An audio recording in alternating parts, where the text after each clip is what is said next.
volatility is part of the global deal at the moment. We're about 2/3 of the way there in terms of your average bear market. We see the weaker links, the most vulnerable, have gone down the most. The market's really worried about recession fears. 50% chance priced in across the U.S. and other countries. What seems to be priced in right now is a mild recession. This is Bloomberg Surveillance with Tom Keene, Jonathan Ferro, and Lisa Abramowicz. Good morning, everyone. Jonathan Ferro, Lisa Abramowicz, and Tom Keene. Thrilled you're with us on radio, on television. Claims at 8:30. We'll do that, but much, much more to talk about. And Lisa, we've simply got to look at the bid on the markets 2 days in a row. Is this possibly a lift off the bottom? The odd thing is, we heard from Jay Powell yesterday. He had a pretty gloomy tone, saying, yes, they can possibly avoid recession, but that it is a distinct possibility. And here we see not only are stocks having a bit of a bid into them, but so are bonds. You're seeing bond yields down for yet another day, a sharp rally, even on the front end. What does this mean in terms of expectations for the Fed and how far they'll have to go? Off commodities, as mentioned by oil, Lisa. Amrita Sen to join us later. Thrilled about that with their great work on supply and demand dynamics of oil. I've got Brent crude at a 110 level. We almost got to 99 on West Texas Intermediate. Is oil finally responding to the recession fears? Demand destruction. Demand destruction, exactly. Yeah. Is this what we're seeing in markets? And if so, how far can it go given some of the tightness in the market that we've seen? RBC came out with a note yesterday that I thought was fascinating, which you've got these commodity analysts asking traders, so is this it? Is this the oil market finally falling to recession fears? And the traders said, no, they've been pricing it on all that time, and that's the reason why you're not seeing $150 a barrel and simply a range of 100 to 120. Focused on the Westminster Dog Show, the Bloodhound winning as well. Kaylee Lyons joins us this morning in for John Ferro on a well-deserved. I teared up at the Westminster Dog Show last night. Kaylee, I look at the trophy winners out there, and the winners right now have to be the bull crowd. There's this thundering silence of the gloom crew, isn't there? I don't know if there's thundering silence because there's still plenty of people out there. I mean, we've heard from Mike Wilson, for example, talking about the 3,000 level on the S&P 500, and the R word, as people are now referring to recession, is still very abundant in conversation, Tom. So there's definitely a certain amount of gloom out there, even if you aren't necessarily seeing that reflected in risk assets this morning. I would argue you're definitely seeing it, though, in haven assets. Lisa was referring to how yields are coming in on Treasury yields. Take a look at what's happening in Europe. The 10-year German Bund yield is down something like 20 basis points after those really quite awful PMIs, the worst in 16 months. One more thought here. I'm going to do the data check in a moment. 3.01% on the 2-year yield, under 3% is a modest big deal. Lisa, scheduled an important conversation for Bloomberg in this hour with the president of Lithuania. This is a critical conversation for the Baltic states. Especially given the threat of Russia, especially given what's been going on with gas. We've seen Germany start to talk about possibly sanctioning or rationing gas in order to prepare for Russia curtailing some of those supplies. A really important conversation, as this does present some existential questions, certainly to Eastern Europe. A data check right now. Let's do it with green on the screen. We were red 2 hours ago or in the early morning. Futures up 11, Dow futures up fractionally as well. NASDAQ gives me 0.6% lift. The VIX critically under 30. Symbolic it is of a recovering market, 32 down to 29.17. Brent crude 110.54. West Texas 105. I mentioned the 2-year yield, 3.01%. We're going to have to watch that for the breach of a 3 down to a 2.99 handle. 10-year yield 3.12%. Yields just simply coming in on the recession worries. Let me close out with DXY. 104.55. Euro can't get out of its way. 104 now with a slight recovery in the last 20 minutes off the ugly PMI data. And Kit Jukes, among others, watching sterling 122.11. Juke suggesting 120 in the Boris Johnson future. We need to get briefed. It's a very brief because we're briefing on claims. Lisa.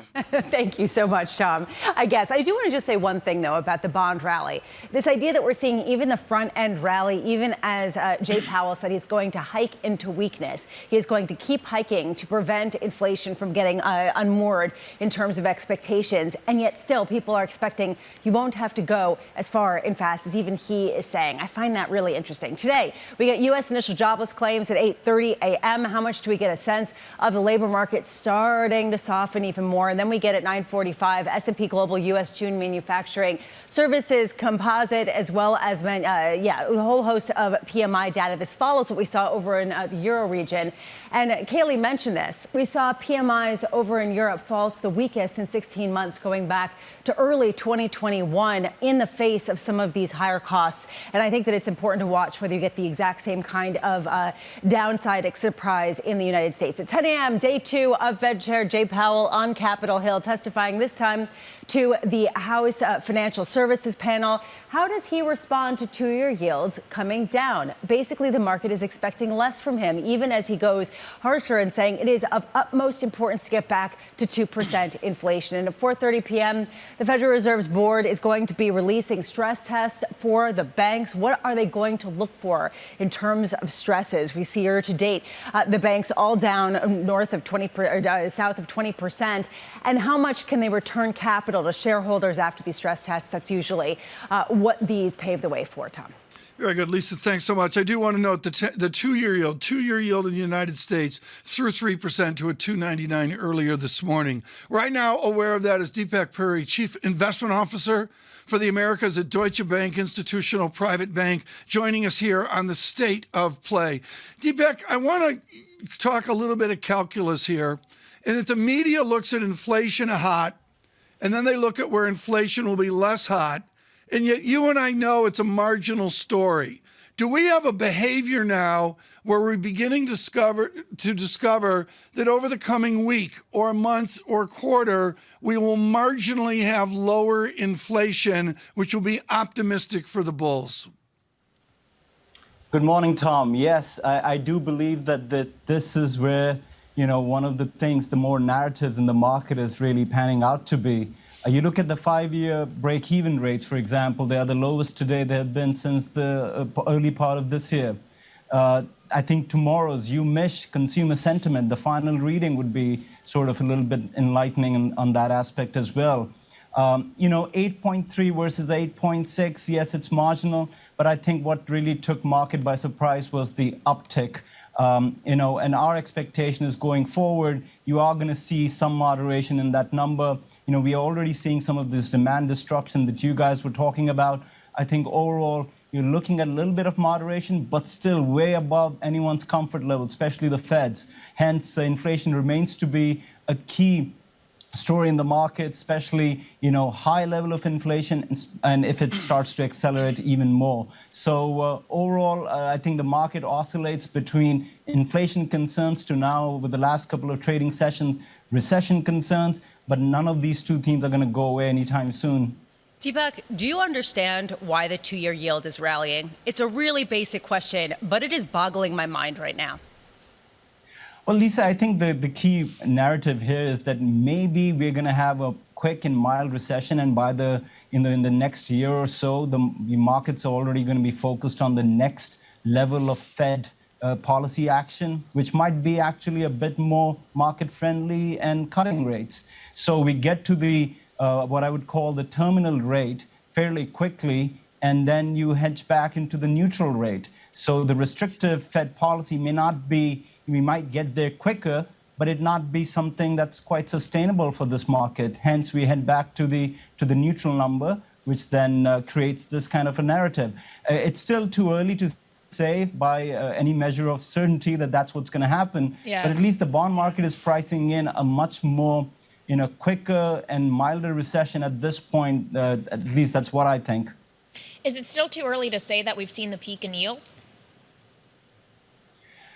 I think it's too early, Kaylee. I think you could still argue, we are not really out of the inflation story. I think the recession concerns have taken a little bit over the narrative for the time being, but the inflation can create, raise its ugly head anytime. I would not be quick to judge that we're out of the woods when it comes to inflation, and hence the market, especially the bond markets, really going up in yields. It might take a while. I think the recession fears, to my mind, creates another set of opportunities and risk. And something that I've been seeing from the clients is a bit more risk appetite. It's coming from very low levels indeed. There's nervousness, but there is no panic in the markets, at least the investors that I'm talking to. They're starting to get back into the markets, and that's a relatively a good sign. Another trend is really a home bias trend that we are seeing, where investors seems to be much more comfortable, taking risk in U.S.-based equity and bond markets. Deepak, we have to leave it there. Deepak Puri, thank you so much, with Deutsche Bank International this morning. Lisa, as Deepak mentions here, the international-domestic divide, whatever your domestic is tangible. I went through 3 Pacific Rim currencies today, Thailand, Philippines, and something else I can't remember. And, I'll be honest, they're just breaking out. They're leading a life of their own versus strong dollar, weak Thai baht. I'm not laughing about the fact that they're weakening. I'm laughing at the fact that it was really notable that one other currency that whatever is also breaking out. It's the surveillance CFA level on this Thursday. Things are moving, and it is interesting at a time when you see, after years of trying to weaken currencies, it is now a bad thing. There was actually a Business Week story that caught my attention because it follows on to the conversation that we have been having, Tom, every day on surveillance for the past couple of months. Suddenly, the currency wars narrative has gotten flipped on its head. It is a race to a stronger currency so you don't import more inflation. And that has to be the story of 2022, Tom. The story of this hour is we are prepared for a conversation with the president of Lithuania. We'll see if we get there. And Kaylee, the headlines come out from the press office of Mr. Putin. This is Mr. Peskov speaking here. Peace possible, but Ukraine must, quote, accept all demands. Yeah, this is according to the IFX news agency. But of course, Tom, Ukraine has already indicated that there are certain demands of Russia's that they are not willing to accept. They don't want to cede any territory. Of course, it's interesting that these comments from the Kremlin come in light of the EU leaders meeting that is happening right now in Brussels, where they're going to talk about Ukraine joining potentially the EU as a member. And by all reports, a brutal war in eastern Ukraine. Please stay with us through the morning on economics, finance, investment. This is Bloomberg. Good morning.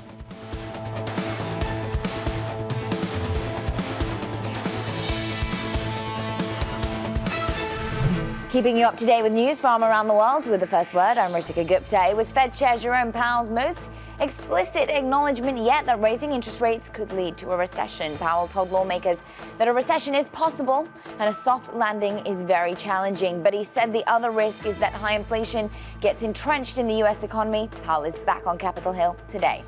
The price of oil resumed falling today. West Texas Intermediate dropped below $105 a barrel after closing at a 6-week low on Wednesday. The U.S. benchmark has lost more than 15% since the close on June the 8th as fears of a recession increase. And in China, President Xi Jinping reaffirmed a growth target that analysts say is out of reach. It was the first reference to the target since a Politburo meeting in April. China is expected to miss its GDP goal of around 5.5%. The government's zero-tolerance approach to fighting COVID and a weak housing market are the problems. In the UK, a nationwide rail strike resumed today. The Transport Workers Union says talks broke down Wednesday. The union wants higher pay and a guarantee of no compulsory job cuts. Tuesday's walkout led to a roughly 80% cutback in rail service. The chief of the school district police in Uvalde, Texas, has been put on leave in the wake of the mass shooting there. The state's top police official criticized Chief Pete Arredondo for delaying the confrontation with the gunman at the elementary school. State and federal officials are investigating the police response. Global News 24 hours a day on air and on Bloomberg Quick Take, powered by more than 2,700 journalists and analysts in more than 120 countries. I'm Ritika Gupta. This is Bloomberg.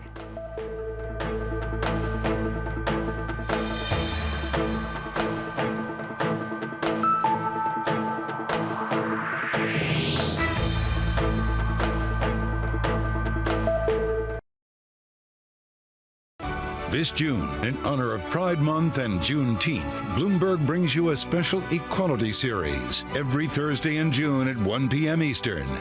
Bloomberg Equality, celebrating inclusion this Pride Month and all year long.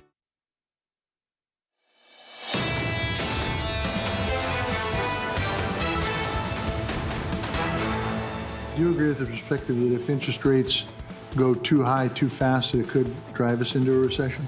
Certainly a possibility. It's not our intended outcome at all, but it's certainly a possibility. And frankly, the events of the last few months around the world have have made it more difficult for us to achieve what we want, which is 2% inflation and still a strong labor market. America, Jerome Powell answering a question there from the gentleman from Montana. Senator Tester knows what it's like to fill up the tank and drive next door like 200 miles, which is what they do in much of his state of Montana. There'll be further testimony, I believe, today. Right now, Lisa Abramowicz, Kaylee lines in for John Ferro and myself here with markets green on the screen and nudging up. We've got to get to Jack Fitzpatrick on the festivities of Washington, but first, and I really want to frame this, Maria Tadeo with us with a bit of a history lesson on the importance of her discussion with the president of Lithuania in the next hour. And what this comes down to, Maria, is if you take A7 West out of Vilnius, you run into a thing called Kaliningrad, which is Konigsberg, which is a beer from my youth, and the Russians own a hunk of land, which is a port that doesn't freeze over in the winter. That's the bottom line, is it's a port that in the winter they can get their naval ships into. Absolutely, Tom. And of course, this also gives Russia access to the Baltic Sea. And ultimately, that is what it comes down to. When you look on a map, and you really have to look at it on a map to really understand the importance of this place, Kaliningrad is very small, but is vital, and it is crucial for the Russians. It is squeezed between Poland, which as we know has a very tense relationship with Russia, a very complex history with the Russian Federation, and Lithuania. Now, the issue here, of course, is that the Russians are accusing the Lithuanian government of blocking access to Kaliningrad, and they say don't stop doing that. We could see retaliation from the Russians. For Lithuania, this is now a real concern in terms of potential escalation that may come. Help our American listeners and viewers, including a dummy like me. What are the distinctions between Estonia, Latvia, and Lithuania? Are they one and the same, or are they like the Swedes and the Norwegians where they barely talk to each other? Look, Tom, I don't want to generalize on different countries and their different cultures, but I would say if there's something that the three Baltics that you alluded to really share is their dislike for Vladimir Putin. And of course, I'm being very polite using that word, because if you speak to them behind the scenes, they will use other type of language that I can't use on TV. But the thing that the three of them really share is this concern, this dislike, and of course a very, very difficult history with Russia. Remember, they were part of the USSR. Lisa, did Maria finesse that? That was just magical. She finessed that, and she can even pronounce Javier's last name. This issue over in Europe, we're dealing with a potential cutting off of the gas supplies from Russia into Germany, which has led to calls for possibly restricting certain types of energy usage. Jack, over in the United States, we heard yesterday about the possible removal of a gas tax, which was panned by both sides of the aisle. Is there further discussion about trying to restrict demand, to take some sort of stab at this on the other side? There's not a lot of discussion in terms of legislation or anything that would restrict demand. There was pushback to the proposal by the president to do a 90-day gas tax holiday. The alternative, as we've seen that pushback that was mentioned by Chuck Schumer and many other Democrats, is something along the lines of a price gouging measure. But when it comes to restricting demand, really the conversation is much more broadly about fiscal policy, reducing the deficit, that kind of thing. There's not a lot that they're talking about to specifically reduce demand for gas, to target gas prices. Jack, one thing I noticed in the hearings with Chairman Powell yesterday was that Democrats were trying to point the finger, as they have, at President Putin, at corporate greed. Senator Cortez Masto, the Democrat from Nevada, was talking about Glencore raking in billions of profits on trading on commodities. Is that a message that is resonating or landing with the American people? Do they buy that? It doesn't seem to be making a huge difference in the big picture, especially as we look toward the midterms. The president's polling is down. The Democrats feel a lot of pressure to try to do something about gas prices and inflation more broadly. But that is clearly the line that the Democrats have settled on, as opposed to a gas tax holiday, is at least trying to spin this as an issue of corporate greed. That's easier for them to campaign on. It hasn't lent itself to a realistic proposal that would necessarily make a difference in the short term. But if they're trying to make a show that they're doing something, that there's activity there, the price gouging, corporate greed line, it seems to be the mainstream Democratic response as they feel the desperation to come up with something. Jeff Fitzpatrick, thank you so much from Washington. And Maria Tadeo, who is scheduled to be with us within the hour, with the president of Lithuania. Lisa, I look at the screen here, equities, bonds, currencies, commodities, and I think the trap is to say it's uninteresting this morning. I don't buy it. There's some real interior dynamics to what we see. I find this morning fascinating because I don't understand the short end bond rally. I understand why people are going into longer dated bonds. But in the near term, you've got two potential scenarios. Either the data comes in weaker than expected, the Fed does not have to hike as much, and we avoid the hard landing, right? That is not necessarily the very deep recession types of scenario that some people are putting out there. Or people are just thinking that they're not going to have to raise rates as much. I don't understand why we're breaching 3% on a 2-year yield if people are expecting the Fed to follow through on the hawkish expectations, Tom. And Kaylee, first signs of demand destruction. There's a chart floating around. It may be from Bloomberg. I can't remember. But the basic idea here of we are seeing fewer gallons of gasoline being pumped because of the behavior of consumers. Yeah, does that affect the summer driving season? Do people decide not to just take those road trips anymore because the price at the pump is so high? Who takes a road trip? I mean, I love road trips. York. I added a puppy to the family, Tom. Can't take the trainer bus with a 75-pound beast. Some people can drive, Tom. I'm just saying. Some people actually use their cars. I think it's a really good thing. And frankly, nobody that I know has actually stopped taking a road trip. Well, there you go. Either way, Tom, the point of the story this morning is that the narrative for commodities, for oil in particular, has shifted from supply side, supply being constrained, now to real concerns about the demand picture and whether that destruction that you speak of is going to kick in a meaningful way. We're going to do this on oil, folks, later. Amrita Sen will join us here. She is exquisite on the microeconomic supply and demand of hydrocarbons. And Lisa, that'll be a good update. It's really important to understand why we're seeing weakness right now, and if it's just a pause or if it's something akin to what we hear from Ed Morse over at Citi. If you are in Helsinki, you look across the pond at Estonia, down to Latvia, and then a very much larger Lithuania. In the Potsdam Conference of World War II, they gave a hunk of land to Russia called Kaliningrad. It is surrounded, and I mean surrounded, by Poland and Lithuania. Our Maria Tadeo with the president of Lithuania in this hour.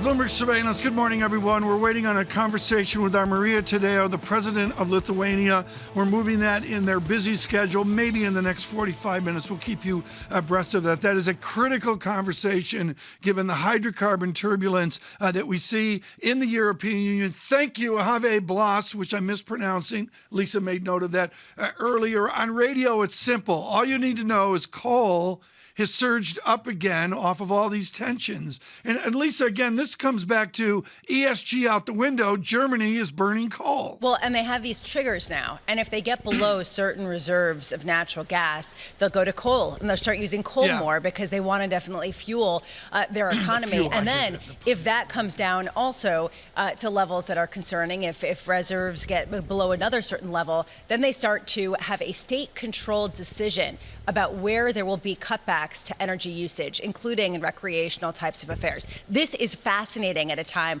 when every politician wants to avoid these types of wear a sweater proclamations. Some of the turmoil there, and of course, we'll see that in America today with oil and a gallon of gas. I'm going to call it quiescent as well. Lindsay Piegza knows that. She's chief economist at Stifel, joining us this morning. Lindsay, the sensitivity of a gallon of gas, what does it do to your GDP calculation? Is it like tangential, or does it really play into the consumer part, the business part of GDP? Oh, the easiest way to derail the American consumer is sustained heightened energy costs, which is exactly what we're seeing. So when consumers look at near $5 a gallon in terms of the price of gasoline, this is going to severely retard their ability to spend in other areas across the marketplace. And that's going to have a significant impact on growth, as we're a consumer-based economy. And 70% of that growth comes directly from the consumer's ability to spend on not just non-discretionary goods, but particularly discretionary areas of activity. Right. Lindsay, Kaylee, Lisa, and I were having a post-show mimosa yesterday, and we were all confused. It's a group effort. We were confused over Chairman Powell saying it's a strong economy, and yet people like you are hysterical about recession. Can you partition it in that the domestic economy, C plus I plus G, is pretty good, and all the angst is about the import-export dynamic, X minus M? I don't think you can argue that it's an isolated component of growth that's slowing. Right now, yes, the Fed chairman was correct. The labor market appears to be solid, but we're already seeing signs of cracking, even in the labor market, as companies prepare for downturn, and we're seeing layoffs pick up. Now, that's not to say that the economy is going to fall off a cliff, but we are seeing weakness in the consumer.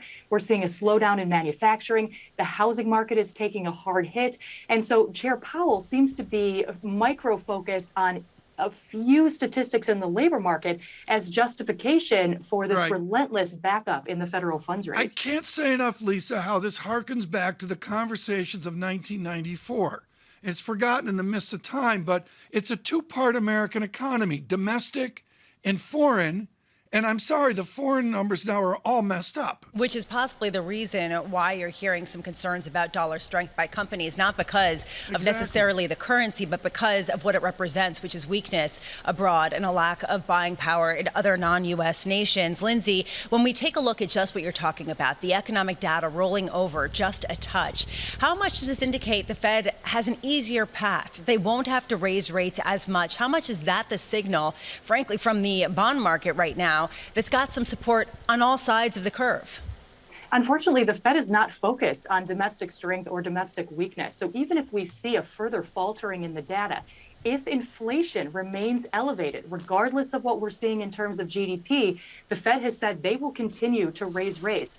In fact, if we look at the latest forecast from the Atlanta Fed's GDP Now model, they suspect that second quarter GDP is going to come in flat. So coupled with the negative print at the start of the year, we're talking about less than 0.1 of a percentage point away from current recessionary conditions, yet the Fed is still considering an additional 75 basis point increase just a few weeks from now. So right now, the Fed is solely focused on inflation. And if we continue to see elevated prices coming down, particularly from the supply side, the Fed is going to tighten not only into recession, but potentially into a deep and dark recession. Okay, that's where I wanted to go. As we talk about the R word and this idea that Jay Powell put out there, that it might be something that is unavoidable, how much are we looking at a much deeper recession versus a shallower one, especially if it's happening sooner?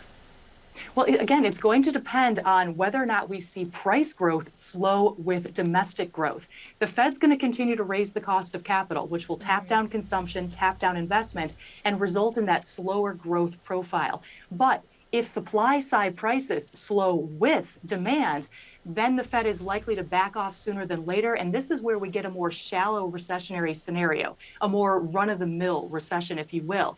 However, if growth slows and prices remain elevated, the Fed will continue to tighten, forcing us further into a deep and prolonged recessionary period, potentially leading to a stagflation period, which is certainly more difficult than for the Fed to alleviate with traditional monetary policy metrics. Okay, so Lindsay, is essentially what you're saying that even if demand does moderate, if it doesn't moderate to the extent that it offsets still constrained supply, then the Fed isn't actually going to be able to achieve its goal of bringing inflation back down to something in the ballpark of 2%. Absolutely. And so this is the conundrum that the Fed is facing. Yes, we did see some demand side pressures as a result of trillions upon trillions of federal stimulus. And that component can be addressed by raising the federal funds rate, by increasing the cost of capital. But the Fed raising the cost of capital does nothing to address the supply side pressures that we're seeing as a result of the aftermath of COVID-19, or more recently because of international conflict. These are variables outside of the Fed's control, and the Fed chairman has acknowledged as much. Yeah, he can't print ships, right? And he can't pump more oil. That is outside of the chairman's abilities, as he tried to indicate to lawmakers yesterday on the Hill. We'll see how he fares in day 2 of that today, Lindsay. We've asked this question a few times in a few different ways over recent weeks, but we talk about the goal of getting down to 2%. What is your understanding of how quickly the Fed intends to get there? I think the Fed has somewhat abandoned the specific 2% range target in lieu of a meaningful decline, a downward trajectory. So the Fed doesn't need inflation to retreat down closer to 2 or 2.5%, but they need to see a steep downward trend well established before they're willing to back off. And we're not talking about 1/10 or 2/10 of a percentage point of improvement, as we've already seen, remember, in the PPI and the headline CPI. But they want to see a marked reduction in prices in order to feel that the trajectory has been well established nearer that 2% target. Lindsay, my question of the week, we asked this of a gentleman from Deutsche Bank in the hour. Let me ask you as well. The media looks at angst-like inflation, and someday it'll be less inflation. And yet, inflation's at the margin, where if we see any tick down in core inflation, expectations in the markets change. Is that the scenario we're going to see? It could be, but that certainly doesn't represent what we saw in the latest CPI report. Remember, the core CPI actually improved. We saw that second derivative decline in terms of the annual growth rate, and yet market expectations for inflation actually ticked higher because the headline rise was larger than expected. How critical is tomorrow's UMISH number, 5 to 10s? Oh, it's very important, because I think that backup in expectations and inflation expectations was one of the primary drivers that drove the Fed to take that more aggressive action in June, ramping up instead from 50 basis points to that 75 basis point increase. The Fed is aware, or was aware, that inflation had not yet peaked. So expectations within Fed policy members for a higher CPI number, I think, was well established. But the market was caught off guard, and with that backup in inflation expectations, that was enough to force the Fed's hand for a larger policy move in June. So based on the Fed's expectations for raising rates 50 to 75 basis points on July 27th, what are the odds of a hard versus a softer recession? I don't know if you can even say that, but the idea of a deep one versus a shallow one. Well, I think right now, when we look at where supply side prices are and the limited improvement that we've seen, restoring balance to the global marketplace, establishing full resolution to international conflict, this seems to be a very complicated process at the very least. And so I do think that the prolonged nature of these factors impacting costs leads us to a higher probability of a hard landing, of a deeper recessionary scenario. So when we're trying to handicap hard versus soft, I would say at this point, 60-40. Wow. Thank you, Lindsay. Greatly appreciate it right now. I'm typing in. We're doing work here in the terminal. We all have terminals. Even Kaylee has a terminal that shows something besides crypto. And Lisa, it's real simple. When was the last time we talked about a draw up? We have a NASDAQ draw up right now. It's a draw up of 4.79% off the bottom. That's not a drawdown. What are you talking about? What time period are you talking about? Like a cup of coffee, cup of Tang, we're there. We're looking right now at a 0.9% gain ahead of the market open, at least according to my terminal. 1 day, 2 day, 3 day, 4 day. I'd like to remind you that it's still down 28.5% year to date, Tom. It's a drop. You draw the line up ahead of the open. That seems to be where we are. This could change in a cup of coffee again, Tom. And how much is this really just people trying to find a bottom? If there is some sort of rolling over in the data in a recession, you get the haven bids, the cash flows, yields come down, then you get the tech names actually start to rally again. And Kaylee, Lisa had to get therapy this week because she went to this grocery store and there's one less tomato in the can of tomatoes. Do you know in Tang there's like a half an ounce less now? Is there? Yeah, in the bottle. You checked? I checked. Did you write a strongly worded letter? to the producers of time. He talked with my therapist. Had a lot to talk about. Okay, we got a draw up in the market. Come on, I'm going to get a 28 on VIX, 29.08 on VIX. That's not bad at all. No. Futures up 21, Dow futures up 102. John from Europe emailed and said, why are you quoting the Dow? Because we're American, that's what we do. Dow up 108 points, NASDAQ up almost a percentage point. That's actually significant. 2.99 handle in the 2-year yield. Stay with us on Foreign Exchange. This is Bloomberg.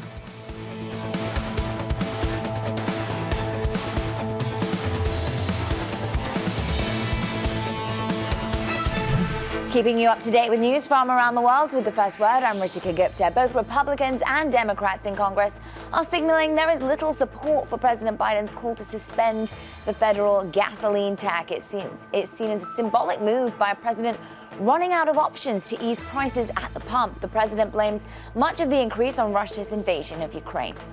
Germany has triggered the second stage of its natural gas emergency plan as Russia cuts back supplies. That is European gas prices rising in the so-called alarm phase. Berlin will tighten monitoring of the gas market and reactivate some coal-fired plants. The German government warned this week that there could be further cutbacks in Russian gas. Rescue and relief teams are struggling to reach survivors of a deadly earthquake that hit the remote southeastern region of Afghanistan. At least 1,000 people were killed and hundreds more injured. The Taliban has urged international aid agencies to help. U.S. prosecutors say British socialite Ghislaine Maxwell should spend 30 to 55 years in prison for engaging in a sex trafficking scheme with the late Jeffrey Epstein. A federal judge will sentence Maxwell next week. Prosecutors called Maxwell a sophisticated predator.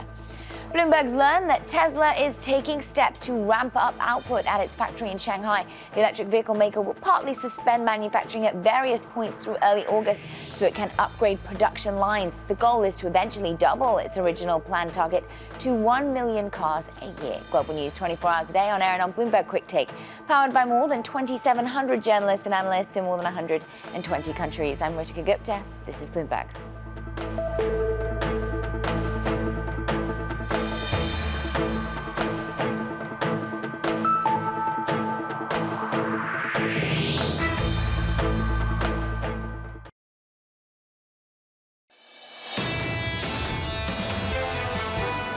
I think we're now back into a period in which it does matter, where it's the fundamentals of earnings, the fundamentals of margins, the fundamentals of inflation and interest rates, and putting that all together in terms of appropriate valuation models that will make a big difference for investors going forward. Thank you for the response to our conversation yesterday with Abby Joseph Cohen. She, yes, is a former advisor to Goldman Sachs and now at the Columbia Business School. But I got a heated response from Global Wall Street on her parsing of alpha and beta. That was a very important conversation, a real clinic. Go look for that on Bloomberg Digital. Kaylee Line's in for John Ferro. John Ferro. Oh, that guy. That guy. Lisa Abramowicz and Tom Keene here. We're waiting for an important conversation with the president of Lithuania, with our Maria Tadeo. But right now on the dollar and on foreign exchange, we turn to Thanos Vanvakidis. He's global head of G10 FX Strategy, Bank of America. Thrilled he could be with us this morning. Thanos, let's start with first principles. What's wrong with a strong dollar? Well, there's nothing wrong about it. It is consistent with the fundamentals. It is overvalued compared to the long-term equilibrium, but the fact is that the Fed is the most hawkish central bank out there.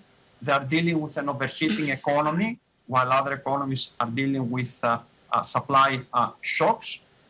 Also, risk aversion is supporting the dollar. The terms of trade, as the U.S. is energy independent, supporting the dollar. So there are specific reasons why the dollar is strong. And given that the Fed is focused on fighting inflation, a strong dollar is the result. Thanos, this came up twice yesterday. The Bank of Japan has a policy in place. They haven't blinked. And I hearken back to 1992 and George Soros in the Bank of England. Is there somebody out there in the market overtly trying to do a Soros redux? Or is that just fiction made for Hollywood? Not necessarily. Actually, investors have missed the yen trade. The Bank of Japan is the only G10 central bank sticking with unconventional loose monetary policies. You can justify this because the core inflation is still well below 2%. And yen has been weakening also because of the deterioration of the terms of trade, because of the increase in energy prices this year. Now, investors missed the dollar-yen trade, and then they didn't want to buy it at 125. It went to 130. They didn't want to buy it at this level. 135. They don't want to buy it at this level. So the paradox is that we had a massive move in dollar-yen, and investors are actually not long. They're not long the yen because they see the potential for further weakness, which really drives a main question that a lot of people have in the market right now, which is everybody overly long with the dollar? Have we basically reached a peak here? Is the strength that we've seen simply a weakness in everything else that could get changed if there is a policy shift? Or is this something about a global recession and the dollar being the remaining haven and the remaining hedge for risk assets? Positioning is not actually stretched, but obviously the question of whether the dollar has peaked is out there. Now, our view is that the dollar will remain strong for now. It can strengthen further, but the main point is that it will remain strong. For the dollar to weaken, you need the Fed to be more concerned about growth than about inflation. And we heard from Powell this week, this is not the case. We also need the ECB to be more hawkish. And so far, we're seeing a very cautious, gradual approach from the ECB, and still a lot of questions about how they will address fragmentation risks. So the conditions for the dollar to start weakening are not there yet. Thanos, why have we not seen more calls of parity reprised as people see sort of stasis, a consistency all of a sudden at 105 for the euro? There are two reasons, I think. First, Europe avoided sanctions on gas, which I think would have pushed euro-dollar to parity. This remains a risk looking forward. The second is that although the ECB is the most dovish central bank out there, with the exception of the Bank of Japan, they have expressed a strong will to address periphery risks. So markets don't want to short the euro before they hear the details of these new policy tools that the ECB has promised. At the same time, before they have these details, they don't want to put more money to work in Europe. But Thanos, even if we get the details and even if the ECB follows through on the hikes that it says it will, potentially with 50 basis points come September, are higher rates enough to actually support the euro, given the kind of growth outlook we're seeing in the PMI data reflective of that today, a 16-month low? Exactly. That's a good point. The paradox here is that if the ECB comes up with a good tool to address fragmentation risks, which is very difficult to do so, then this allows them to hike more, which makes the situation for the periphery more difficult. And at the same time, because they are dealing with negative supply shocks, the growth outlook is much weaker than in the US. So while the Fed is trying to address first-round effects from an overheating economy, the ECB is trying to address second-round effects from these shocks. The problem is that the ECB has not even started addressing them yet. So they have fallen behind and they have to move. Most likely, they start moving, the euro could strengthen, but they have to be more aggressive than what we have seen so far. And it is unlikely for the euro to strengthen by too much because the US economy continues doing much better than the Eurozone economy. Thanos, thank you so much. Greatly appreciate it this morning. Thanos Vamvakidis with the Bank of America and Foreign Exchange and G10 at that. Lisa, I want to go back to EM here. I haven't talked to Damian Sassar. He never talks to me, Lisa. I mean, he just ignores me. By never talks to me, that means every other day. Yeah, but the bottom line is EM is really intriguing right now. I did an equity look at EM back 10 years, and even at the peak, it was up only like 7% per year. And with the drawdown, seriously, the drawdown we've seen, it's up only 6% per year. That's not good enough. Yeah, it's been lagging behind consistently, which is one reason why you don't have people flooding back in at the sign of perhaps a bit of more of a constructive look. I go back to what Bill Dudley said yesterday. He is watching some of these developing markets, and particularly the currencies, as a potential stressor that could erupt as the Fed starts to hike and continues to hike. And that, I think, is a really important concern, especially in light of what you were talking about yesterday, the strike strikes in the United Kingdom bleeding out into a sentiment shift in the face of higher prices and potentially strained food supplies. And sort of the train story in London, actually the airplane story as well, really fluid right now. Lisa, as you know, Kaylee's distracted. She's in deep planning for next Tuesday's crypto show. Always. Kaylee, I just put out on Twitter Raphael Auer, who I adore at the Bank of International Settlements, and he's talking about this con job of miners' extractable value. Can you explain to mere mortals like me why crypto has a different rule book in affecting transactions from me buying the marginal share of Apple Computer? Well, Tom, I don't think it's so much that it has a different rule book as the rule book is still being written for crypto. There are still a lot of regulations that need to be put in place as to how these markets operate, especially when you see liquidity issues rising over the last week or so that we have seen. And on the point of miners, they're not actually having to sell their Bitcoin holdings, which they never wanted to do because of these liquidity issues. 21,000 on Bitcoin. Some have had the Kool-Aid, others drink Tang. It is extraordinary interesting weather in New York. Coming up, the president of Lithuania. This is Bloomberg.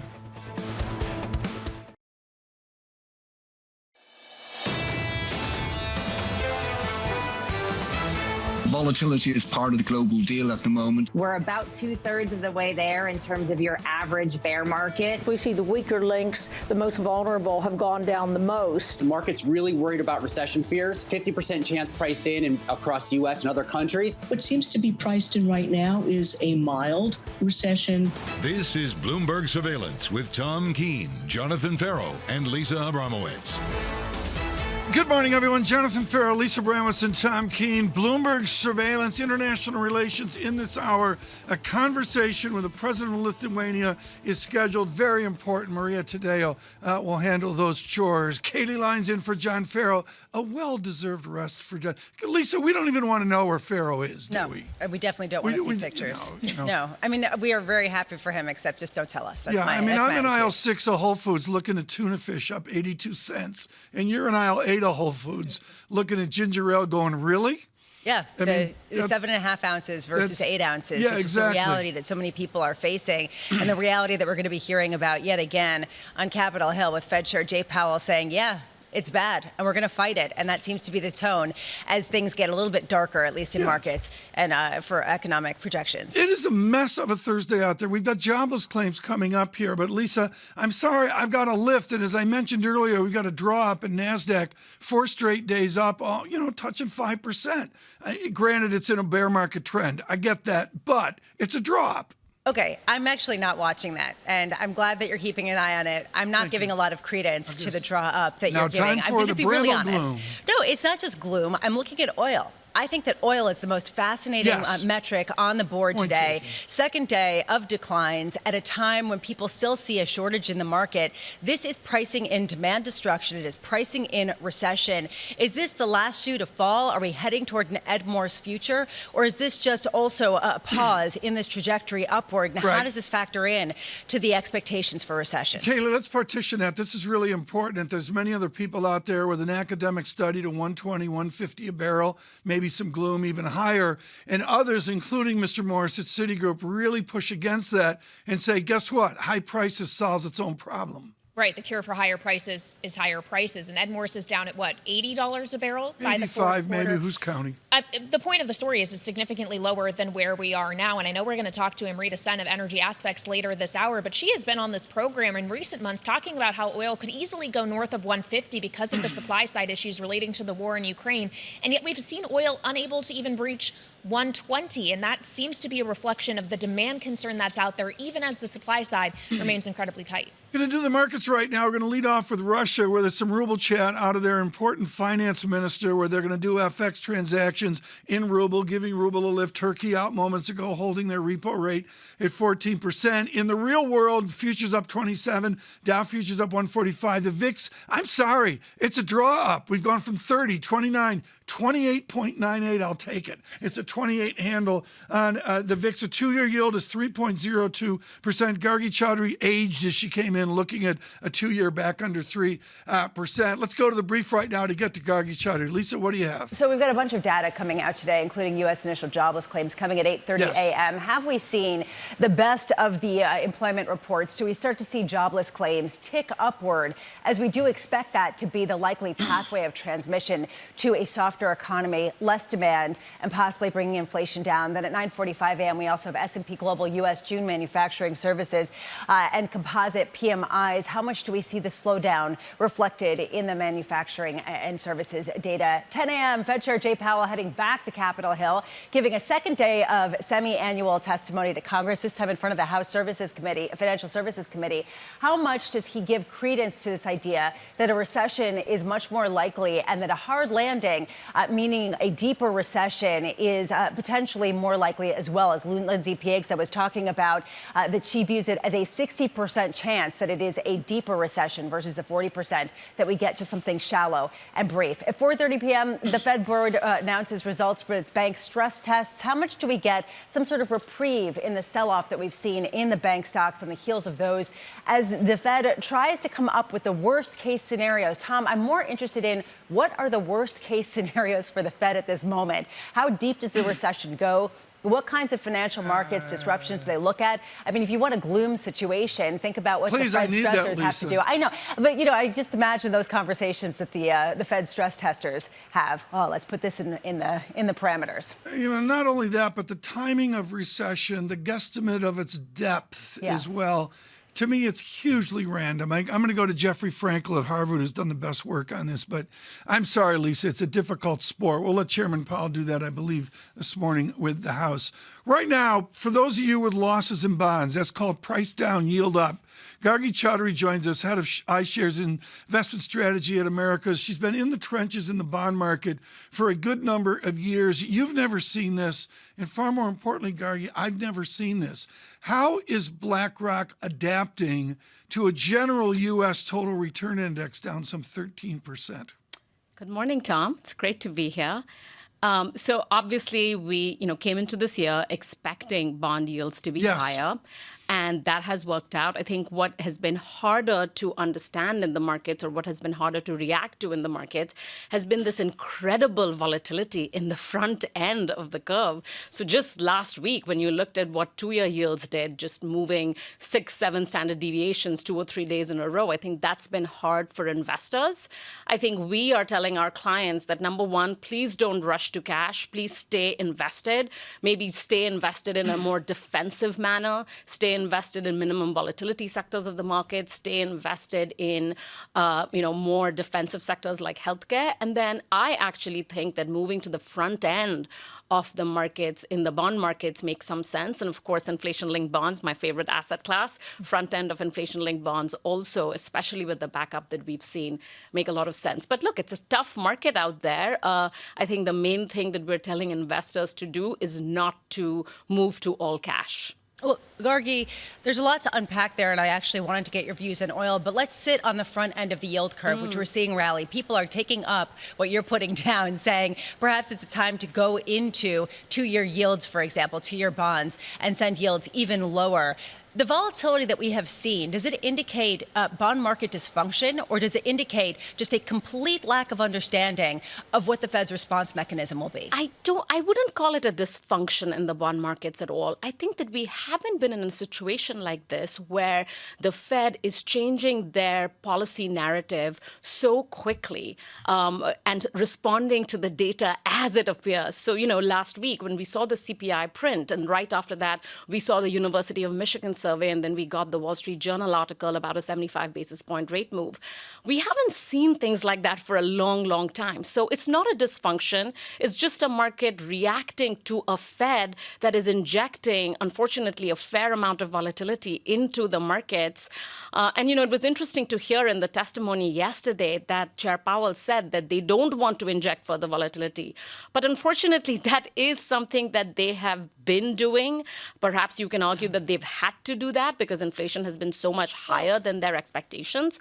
But no, I wouldn't call it a dysfunction. I think it's just a reaction to the volatility, especially in the very front end of the yield curve. Gargi, perhaps it is their doing that we do have this kind of volatility, but how much is it also the doing of the uncertainty of the backdrop in oil, for example? And I do go to that because a lot of people are looking at this as a canary in terms of global growth. What do you make of the sell-off in oil, even as people talk about a tight market? Sure. So it's a sell-off in oil and the sell-off in the energy sector in the equity markets last week, down, 17%. That was sort of eye-catching. And I think part of that is obviously pricing in of recessionary risks that are moving higher. Whether or not you expect that to happen in the next 12 months or 18 months, you have definitely, most investors have moved their expectations of a recession higher as they've responded to this higher concept of Fed funds going up to 3.75% at its peak. With that, I think it makes sense for oil and energy sectors in the equity markets to have a little bit of a pullback. I certainly don't think that we're going to go back to sort of levels that we've seen in the past, like $60, $70, just because the demand-supply mismatch is so high. I think there's a structural reason that we all know that oil is going to be higher for some time. But I think pullbacks are actually healthy.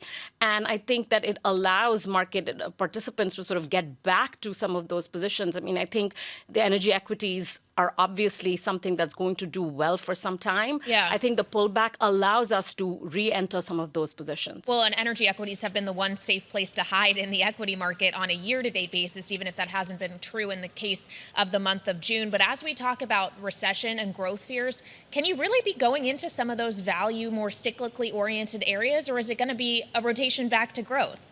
I think that you have to, be a little bit more thoughtful about portfolio construction, especially as you enter into a slowdown period. So some of the things that have worked in the past aren't going to work. But at the same time, it can't be as simple as value versus growth or large cap versus small cap. I think it has to be a bit more nuanced. And what I mean by that is I was talking to Tom earlier, and we were saying that, obviously the defensive sectors make a lot of sense. But then within the cyclical sectors, I do think we can make a case for energy equities. And the reason I say that is because the balance sheet improvement that has taken place over the last, decade, but more recently, the improvement that has happened because of oil prices staying at a higher level for a period of time. So not that Larry Fink's watching, but are you predicting $150 barrel oil? I am not predicting. The Commodity Act today for BlackRock? Certainly not predicting any levels on the oil price, but just saying that the equities of some of these oil companies are at a better state than they have been. Gargi, thank you. Gargi Chaudhary with us with BlackRock this morning in fixed income, not in commodities, Mr. Fink, I should point out as well. Lisa, I look at the screen, and I'm sorry, I'm looking at a VIX of 29. I mean, life is not that bad. The Bramo gloom is unfounded. Thank you, Tom. That's your opinion. It's not just Bramo gloom, Tom. Remember when we talked to Bill Dudley yesterday, and he said a recession is inevitable in the next 12 to 18 months? Yeah, but honestly, Tom, let's just put this in the record. I hope I'm wrong. I hope that people just think I'm Chicken Little. I hope that we eke out something like a soft landing. Jeff Yu in the 8 o'clock hour. Stay with us. This is Bloomberg.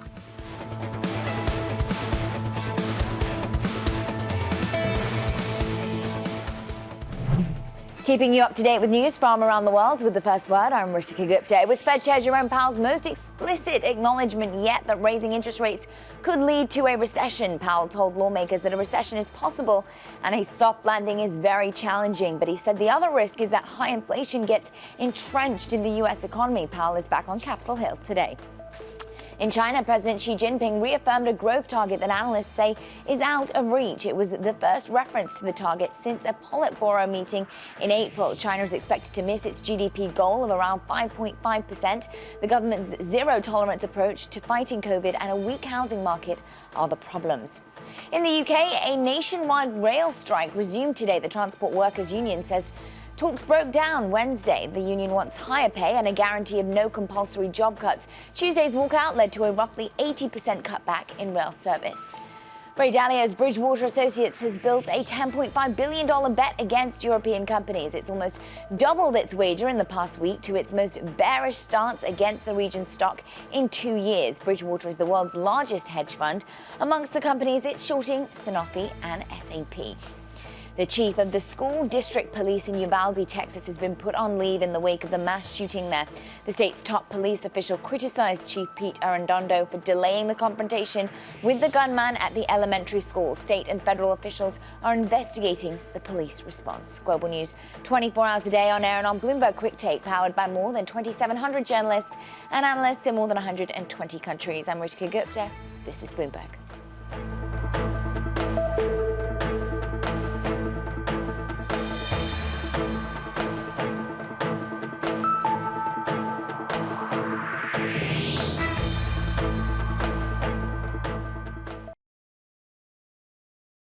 This June, in honor of Pride Month and Juneteenth, Bloomberg brings you a special equality series every Thursday in June at 1 p.m. Eastern. Bloomberg Equality, celebrating inclusion this Pride Month and all year long.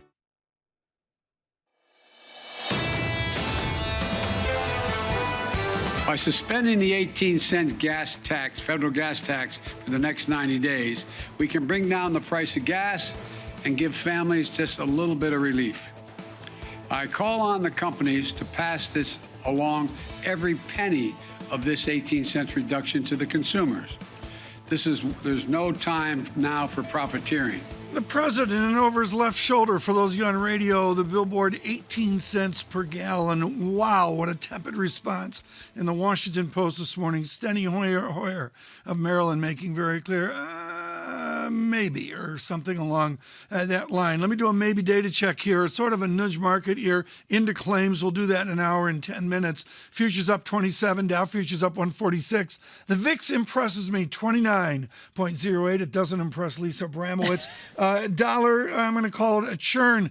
Kit Jukes talking about weak sterling, talking 120, right now 122 on pound sterling as well, and the euro 105.02. Lisa? Yeah, this is the issue that as we see 18 cents behind Joe Biden's shoulder, how much is this an international issue that in Germany is being dealt with so profoundly differently? And we go from Europe to Washington, D.C. Bloomberg's Maria Tadeo in Brussels and Jack Fitzpatrick in Washington, D.C.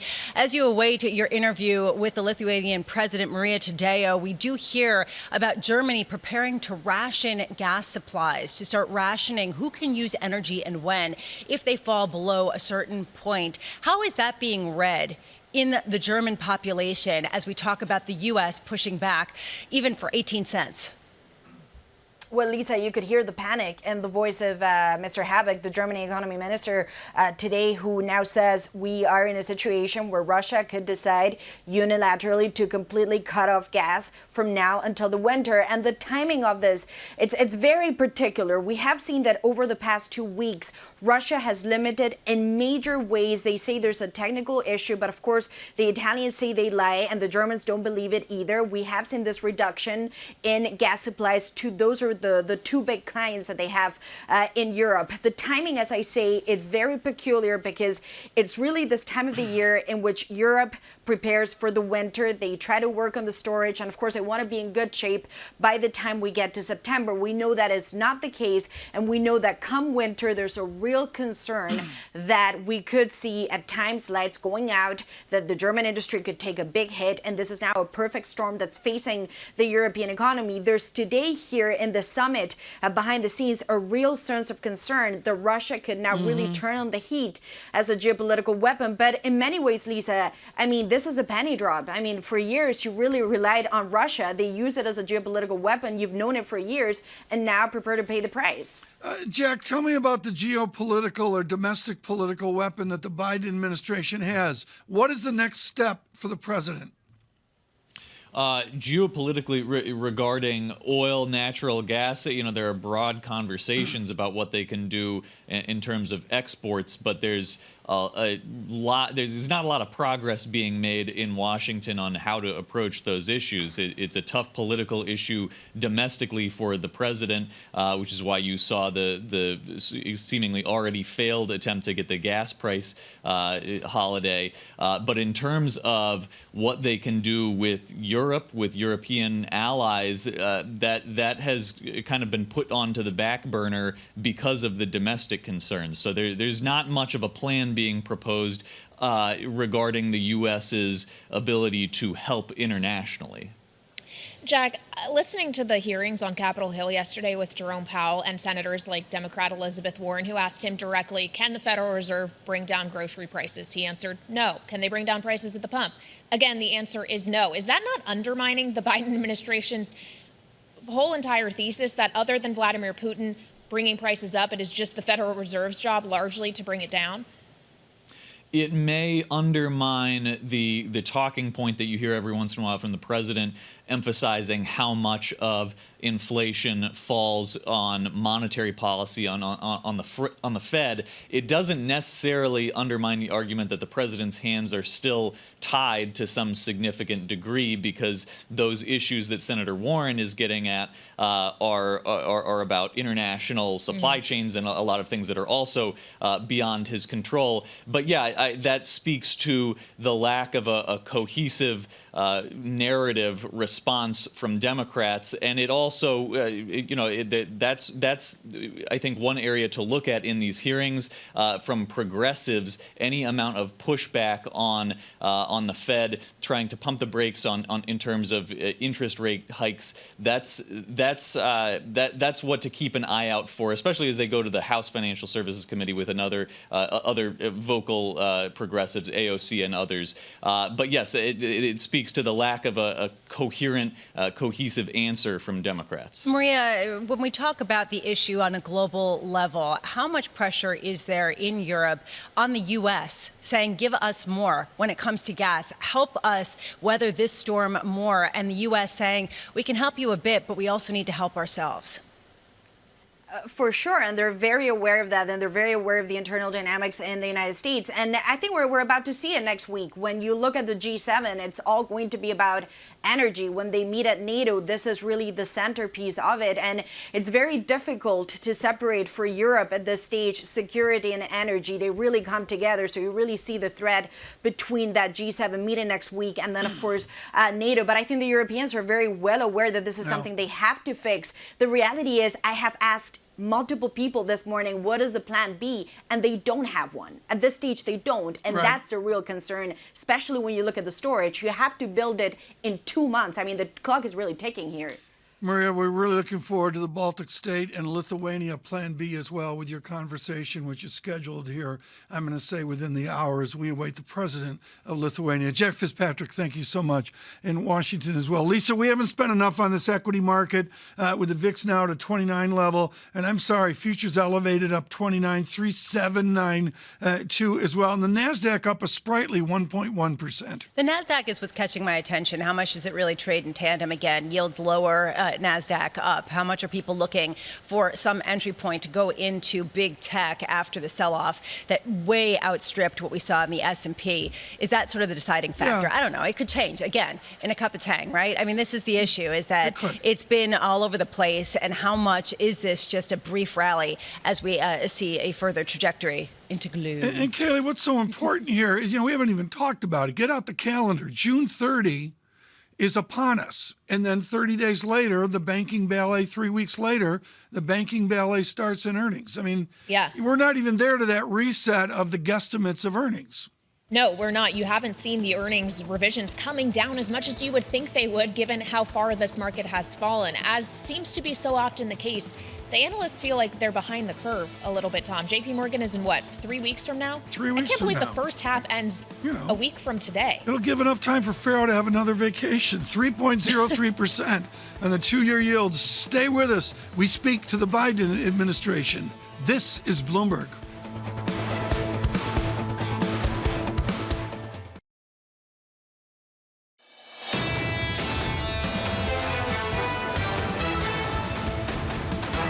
Bloomberg Surveillance. Good morning, everyone. Lots of distractions this morning. We await a conversation with the president of Lithuania, critically important along the eastern front of NATO. We'll have that with Maria Tadeo. It's a flexible time. We'll see if we get it in this hour or the next hour. We're looking at the markets and, of course, lots of news out of Russia, Turkey as well. Turkish lira weaker fractionally.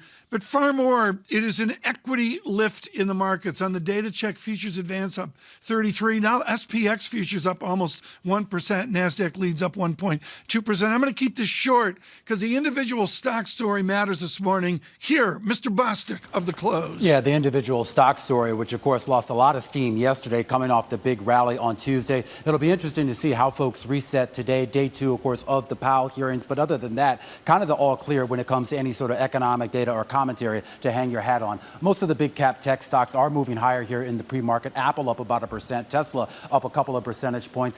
Also a lot of activity, of course, in the energy space. Remember, that was the big decliners that we saw yesterday. Seeing a little bit of a boost today, despite there is some sell-side notes out there saying that maybe the bloom has come off the rose. Occidental Petroleum, one of the outliers, up about 3%, and that's largely on the disclosure that Warren Buffett's Berkshire Hathaway increased its stake in the company. It already held about 140 million shares, now up to about 153 million shares. And keep an eye on Century Aluminum. They came out with a statement late last night. Those shares down about 3%. They actually shut down one of their main plants in Kentucky and laying off about 600 workers. And they're saying this is all due to power prices. Remember, out there at the main power hub in Indiana here in the United States, you're basically paying about $2.13 per megawatt hour. For a company like Century Aluminum, that's more than quadruple what they were paying a year ago. Meanwhile, aluminum prices down about 40% from that peak. Flip it up and real quickly take a look at some of the earnings that did cross the wire. KB Homes last night, they were good. Orders were down overall, but the backlog was actually up, and that seems to be giving a boost to the stock. Shares up about 3%. DR Horton just crossing the wire just a few minutes ago.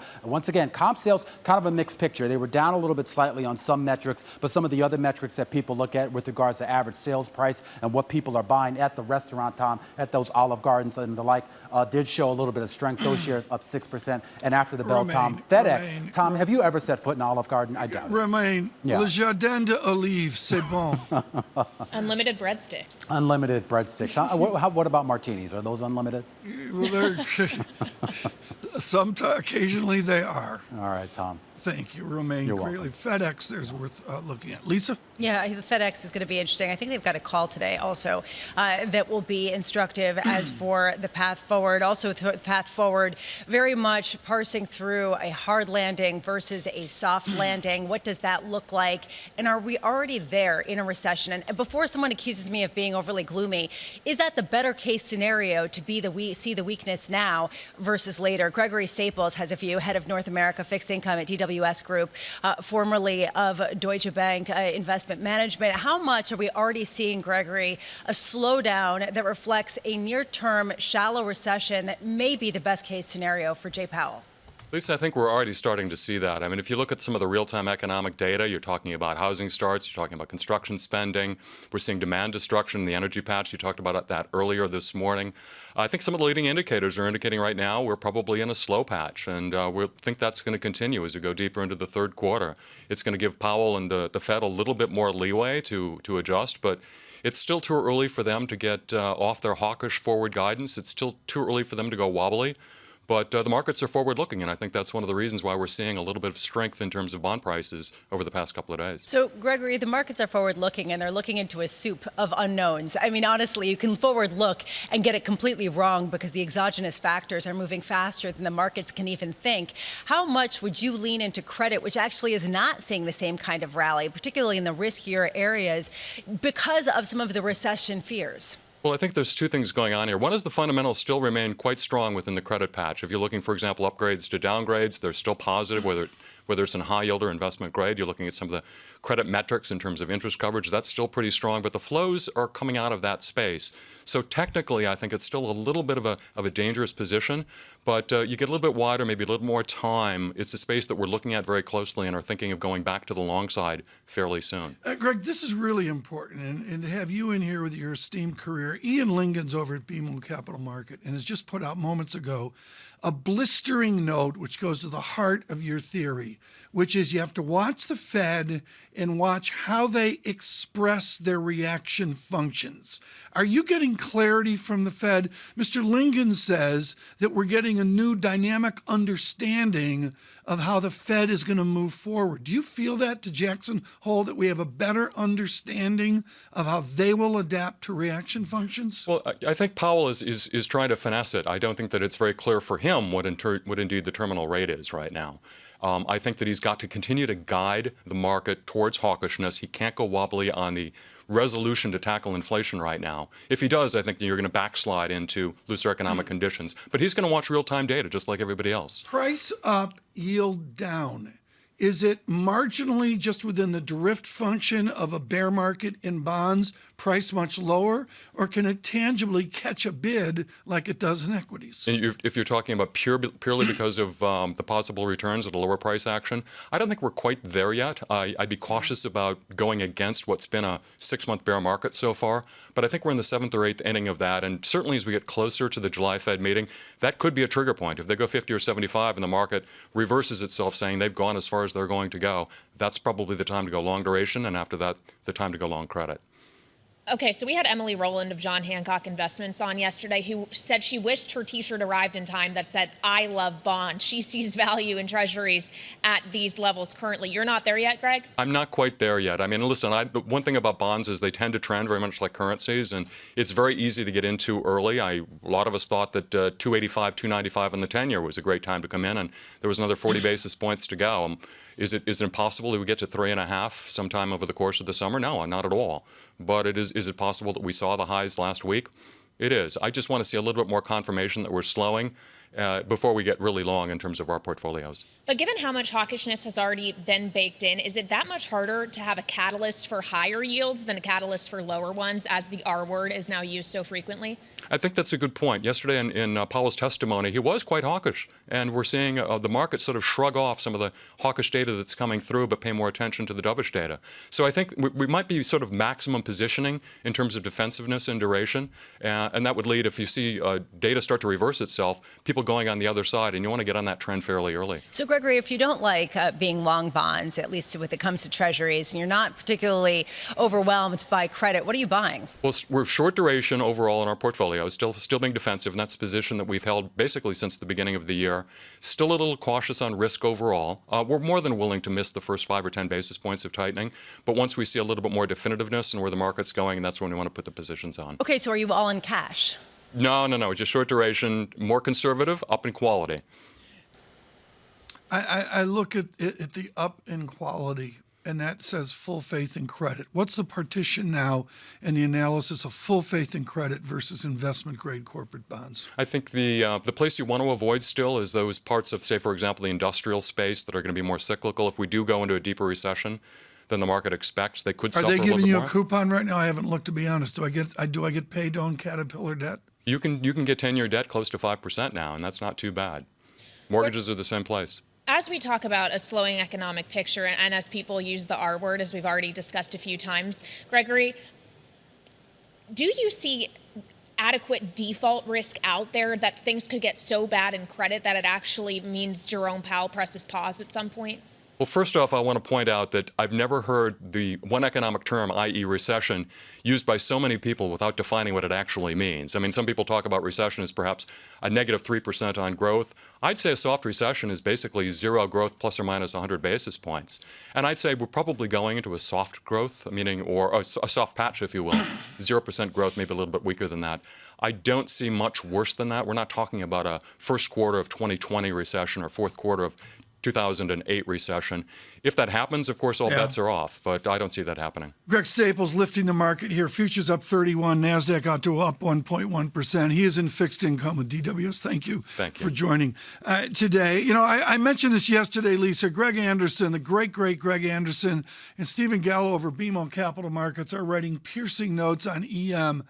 They gave a number, Lisa, and I know this is wicked inside baseball, but to consider India rupee at 80 stops me. I mean, all of a sudden we're seeing real EM erosion that's out there. They're looking for weaker India after intervention efforts out to 80 per dollar. And what does this become a liability socially when you start to import oil, when you start to import food? I mean, this is an oil importing nation. This is a food importing nation, even though they do produce a lot of their own food. How do they deal with the idea that they've got less buying power, Tom? I would suggest for our listeners and viewers in America, this is stuff, I realize it's outside the box of what everybody's talking about. But all of a sudden, Lisa, Jay Powell is central banker to the world again. And he's central banker to the world in the opposite way that he was before. And this is why I talk about the idea of a currency war being turned on its head, with the strength being heralded and celebrated rather than weakness, as it was 3 years ago, 4 years ago. And you were racing to the bottom to attract capital no longer. And that, I think, is going to be a very difficult thing for Jay Powell to parse when he's got very much of a domestic view and only one consideration: to get inflation down, when a lot of it is not even within his remit. Kelly, I can't stand it. NASDAQ up 1.1%. I mean, it's 4 days in a row, even 5 days in a row. Can't stand it, Tom. It was down fractionally yesterday. It wasn't a huge loss, but we were off a couple tenths of a percent on the NASDAQ 100. The question really is going to be, at what point does the buying stick? Because we haven't seen more than, I think, 2 up days in a row on the NASDAQ 100 in quite some time. In fact, usually a big up day is then followed by a down day. When do you see the dip that you actually want to buy and that buying power stick around, given all the uncertainty that is out there? Futures up 31, the VIX 28.98. That is important. We've come in from that 32 level sprightly, because Kaylee's with us, folks. We would not normally not quote Bitcoin, but 20,633. So Kaylee will stay around for the next section. I'm ready to send on oil. We do that next.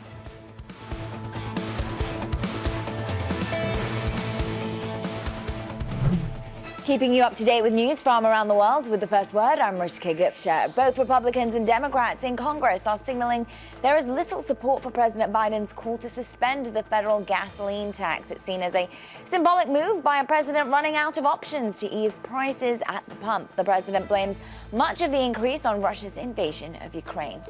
Germany has triggered the second stage of its natural gas emergency plan as Russia cuts back supplies. That has European gas prices rising in the so-called alarm phase. Berlin will tighten monitoring of the gas market and reactivate some coal-fired plants. The German government warned this week that there could be further cutbacks in Russian gas. U.S. prosecutors say British socialite Ghislaine Maxwell should spend 30 to 55 years in prison for engaging in a sex trafficking scheme with the late Jeffrey Epstein. A federal judge will sentence Maxwell next week. Prosecutors call Maxwell a sophisticated predator. Instagram is testing new ways to verify users' age, amongst them running users' video selfies through an artificial intelligence that can determine if they are adults. Instagram has been under fire from safety advocates to keep children off the app and prevent teens from seeing harmful content. It's owned by Meta Platforms. Bloomberg's learned that Tesla is taking steps to ramp up its output at its factory over in Shanghai. The electric vehicle maker will partly suspend manufacturing at various points through early August so it can upgrade production lines. The goal is to eventually double its original planned target to 1 million cars a year. Global news 24 hours a day on air and on Bloomberg Quick Take, powered by more than 2,700 journalists and analysts in more than 120 countries. I'm Ritika Gupta. This is Bloomberg.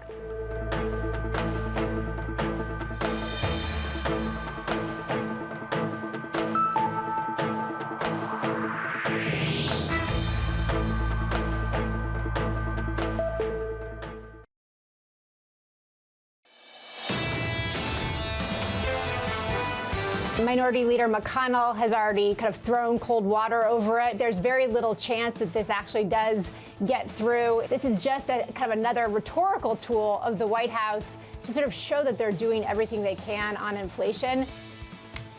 Libby Cantrell, she is with PIMCO, and we're thrilled that she could be with us to do analysis here of what Jerome Powell's talking about, how that was taken yesterday, I would say constructively, all in all, by the market. That construction after a fade, Lisa mentioned that earlier, futures up 29, Dow futures up 158, and the NASDAQ up a full percentage point.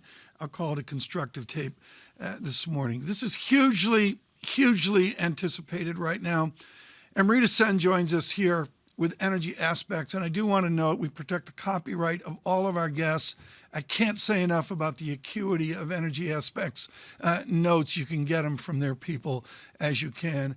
And Dr. Sen, I want to speak here about demand, which the fears are premature. And what I love about the Energy Aspects note is how geographic it is. The elasticities or responsiveness of demand, it's different on the Pacific Rim than it is in Europe, et cetera, et cetera. What part of your oil demand study now is the most important for our listeners and viewers? I would say, first of all, thank you, Tom. Very kind words indeed. But I would say we have to focus on Asia, because all the focus right now is on the U.S. in terms of the market, right? And obviously with the U.S. Fed raising interest rates, everybody is now expecting a recession. The questions have moved from, oh, are we going to be in a recession, to how deep is it going to be, to how does it compare to past recessions, whereas nobody is actually looking at emerging markets. Asia is 18 months behind us in their reopening cycle. They have just started to reopen from COVID. And by the way, China hasn't even started to reopen. So there is quite a lot of upside to those demand, even our own demand numbers for 2023, depending on that cadence of the Chinese reopening. And Lisa, this is absolutely critical. The hyper-analysis in microeconomics of Amrita Sen, different from what we see at JP Morgan, but both of them are completely focused on demand responsiveness on the Pacific Rim. That's the common feature of two different houses. And sure, there's a lot of distinction in each region. The overall picture, though, is a tight oil market. And Amrita, you highlight that as well. How much is what we're seeing right now a brief cooling in some of the fears of the tightness of the market before we reassert price up for a barrel of crude, especially as some people think that there already is a recession, an R word, baked into the price of oil? Yeah, I mean, look, have the balances necessarily turned out to be exactly what we had forecast after the Russian invasion? No. Russian supplies are still hitting the market, probably about 1 million barrels per day, or more or less more than what we had expected. But they are still down about 1 million barrels per day. But equally, we've had the SPR. At the same time, demand is still coming in higher. So to your point, the market is incredibly tight despite some of those moving parts. I think the bottom line is underlying inventories are so low, spare capacity is so low, that you only need a little bit of movement, like such as Libya going offline for a couple of days, can really swing balances from being solvable to unsolvable in the matter of hours. So what we are seeing right now is, again, this fear of a recession turning people to kind of doubt the demand recovery and say, okay, you know, we've got all this SPR barrels, but if demand doesn't keep up, prices are going to come down. But I will also highlight a couple of other things, more technical factors. We tend to get sovereign producer hedging at this time, you know, large producers in North America, even in Asia, and that has started. And it's a low liquidity environment, which means that even take away all the fundamentals, there will be some downward pressure on prices in the near term. But ultimately, especially going into the winter, we think prices are going to head back higher again. So, Amrita, maybe the best way to characterize this is a head fake, if you believe that this is hedging by sovereign entities. How much of a head fake could it be? How much do you still see energy prices rising heading into the winter months? I mean, do we think prices are going to go back to $120 or $125 to $140 range for crude? Yes, absolutely. But does that mean that we don't fall $10 first? I think we could definitely go down first. And I think for traders, that matters a lot, right? It's always about the entry point. But I think more in terms of consumers and refiners, ultimately the trajectory is higher. And again, forget crude prices for a second. Think about diesel, gasoline. Those prices have barely moved because the underlying fundamentals are so strong right now. Crude tends to move a lot more with these macro headlines.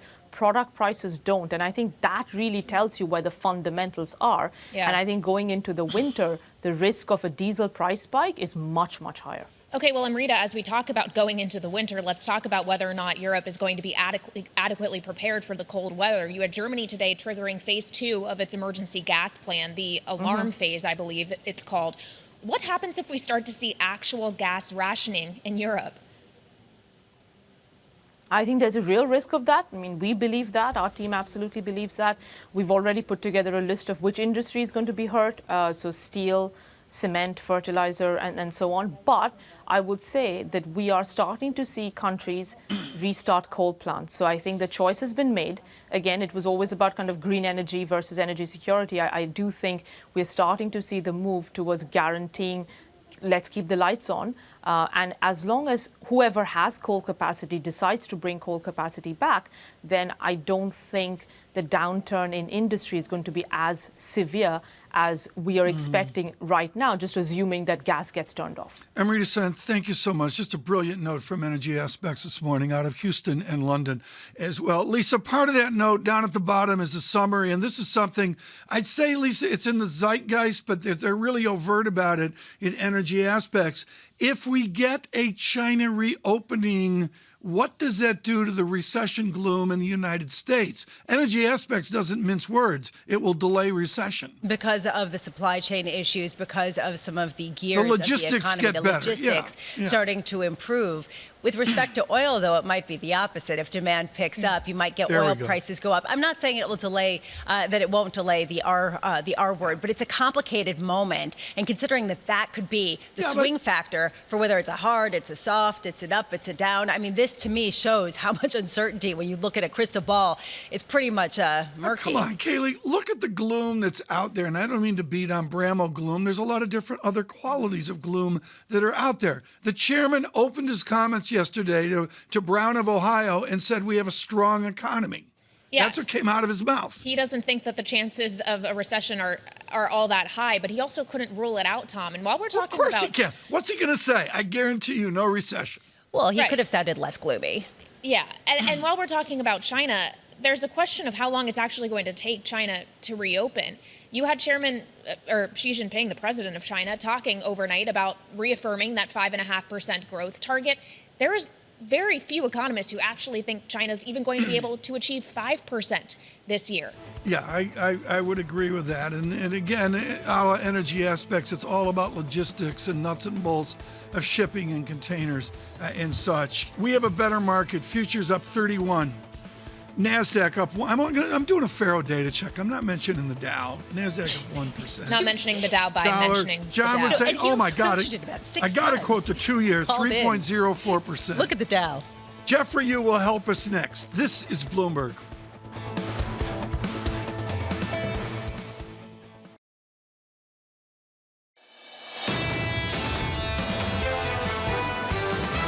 The folks who get paid to do this, i.e. at the Fed, have never gotten recession forecasts correct. We're seeing the largest amount of financial tightening that we've seen in decades. The Fed's discovered that they can control interest rates, and they seem to like to do that. I do think recession risks are going up each time the Fed moves. They're definitely going for a soft landing. It's just going to be almost impossible for them to pull it off.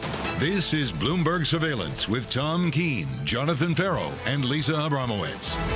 Parsing through the many shades of the R word. Good morning. This is Bloomberg Surveillance on Bloomberg Radio and Bloomberg Television. Tom Keene, Jonathan Ferro, and Lisa Abramowicz. John off on a well-deserved vacation. He'll be back next week. And Kaylee Lyons in, which we are very glad about.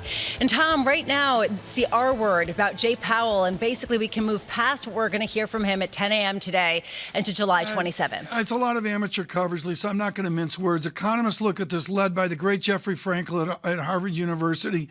Totally different. Martin Feldstein, who founded NBER, in my opinion, he would say this is all wrong. It's way more nuanced. And to get to recession is a much more nuanced, complicated exercise than just blathering about the R word. Okay, so if I'm going to use your phrase, let's stop the show. Where are people getting it wrong? Where are they underestimating some sort of dynamic trajectory for the U.S. economy? The partial differentials of consumption, investment, government, and critically, export-import dynamics that Jeff, you can talk about, are underestimated. The nuances between those to get to 0% or negative GDP. And the other issue that is there time and time again is how every recession has a different character. That's always underplayed. Of course, Kaylee, does the Fed have to cause a recession in order to get inflation down? In other words, is it a self-fulfilling prophecy that the more strength there is in the economy, the further the Fed has to go?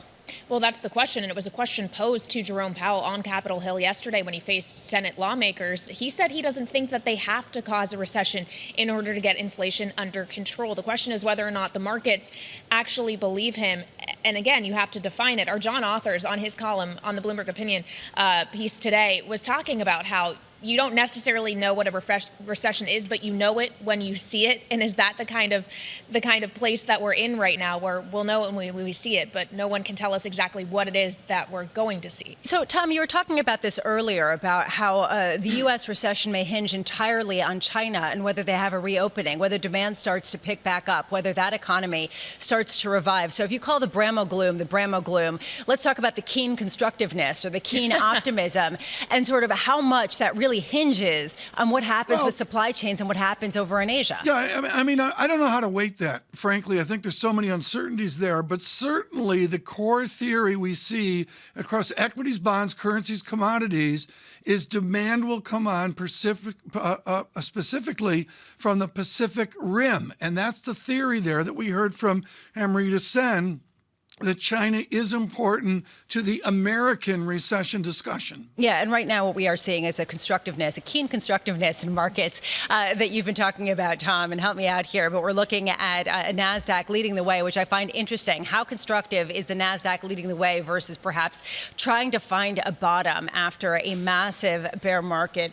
Now down, up, I should say, 0.9%. I've gotten used to saying down because it has been that for so long. S&P futures up 0.7%. The dollar kind of all over the place, depending on what cross you look at. It's got a strength versus the euro declining 105, but off some of the earlier lows, and yields lower. This I find fascinating at a time when so many people are expecting the Federal Reserve to come out, Tom, and be incredibly aggressive. We're still seeing a rally into bonds, perhaps saying that the market's going to weaken, the economy is going to weaken far before the Fed has to go. I think there is there, but has there been much curve steepening? And the answer is no. I think that, it's come in. Atlanta GDP is a 0% as well, but I think it's hugely fluid right now. And we're looking at crude with a little bit of a bid, but it still is early. Jeffrey Yu thinks perhaps it's early to use the R word, as do many people who are accusing me of Bramo gloom, which is fine. Jeffrey Yu, senior EMEA market strategist at BNY Mellon. What's your view as far as, Jeffrey, whether we've gotten overblown with the calls for the R word? I do think it's overblown to some extent, and let's bear in mind the S&P, NASDAQ, that is not the entire U.S. economy. Low percentage of U.S. companies, large and small and medium size, are actually listed. So I don't think it would reflect, what Main Street feels as well. So on that side of it, let's look at the labor market. Spending power is very strong. But going back to the China supply chain element, there, I would say the risks are still to the downside. We're hearing Macau locking down, for example, apart from the casinos, which is not really a surprise. But if this spreads across the Greater Bay Area again, that's 11% of China's GDP, crucial to global supply chains. So I would continue to be relatively cautious on that contribution. But the US on the domestic side is still holding well. Well, Jeff, to the point about supply side issues that could continue to feed into inflation, I mentioned the John Author's column earlier, and he cited something from PIMCO where they said there is a risk here that we run into an anti-Goldilocks economy that will be both too hot in terms of inflation and too cold in terms of growth. Is that actually a worse outcome than just a recession, but inflation getting under control? So it's back to the stagflation argument, right? How do you actually get inflation under control, especially if a lot of the supply side issues are beyond central banks and policy control. So I guess the least worst answer there is, try to guide towards a soft landing. So as much as central banks who can push on reining in credit, on reining in demand, at the same time, you want to supplement the household as much as possible to make sure the cost of living crisis, inflation, people are feeling it, that their consumption doesn't fall off a cliff either, especially relevant in the likes of the US and the UK, which are services-heavy economies. Jeff, you started by saying that perhaps the R word, recession, is overblown. Where is it overblown in markets right now? I think so. If you look at where market pricing is, it depends where. Maybe in the US, at best, it's 50-50 in terms of pricing in a recession. Eurozone, less so. We saw the French PMIs in an immediate reaction today within the European bond market. So there it's probably not overblown. UK, we've had GDP monthly contractions already, and the BOE is outright forecasting GDP contraction for the whole year for next year. So that's where on an individual country level basis, you have to look at the idiosyncrasies. But with the US and China can stimulate, and that can lift US growth, can lift US growth and global growth, keep it going. Question is, why isn't China doing anything right now on the monetary and fiscal side? They're still very, very tight. Jeffrey, I want you to weigh in here on the oddity that is the Bank of Japan experiment and what it means for finance. Let's start with the power that they have. Do they have the power to continue yield curve control, or do they fall to a market pushing against them? Yes, they do have the power to continue yield curve control. Let's be very clear about this. Any JGB trader will tell you trying to short the JGB market against the BOJ has lost you money for probably like 3.5 decades right now. That'll continue to be the case. But at what cost to the underlying Japanese economy? Now, Kuroda's had to apologize to the Japanese public for inflation. You cannot, buy a meal with a 500 yen coin anymore. People will feel bad, but ultimately it's not going to be outsiders, quote unquote, people trying to go against the JGB market. It's going to be domestic politics. How important is the shift in their flows of trade and the idea that the stereotype is Toyota's abroad and the reality is there's been a change in their import dynamics, their flow dynamics? How critical is that multi-decade shift? I think that is very, very critical. But does Japan want to rebalance? If there is a plan to increase domestic demand, I'm sure there always has been, bring down your current account surpluses, then there's going to be no less yen to recycle in any way. And then the Bank of Japan's role will actually be much, much easier. But again, going back to Governor Kuroda, is he willing to actually bite the bullet and identify domestically driven inflation? Right now, he's saying wrong kind of inflation, don't want to push it back. But the problem is you find out you're wrong when it's too late. Jeff, I want to get you in trouble with the General Counsel of Bank of New York Mellon. Real simple here, to 2 decimal points on yen, where does Kuroda break?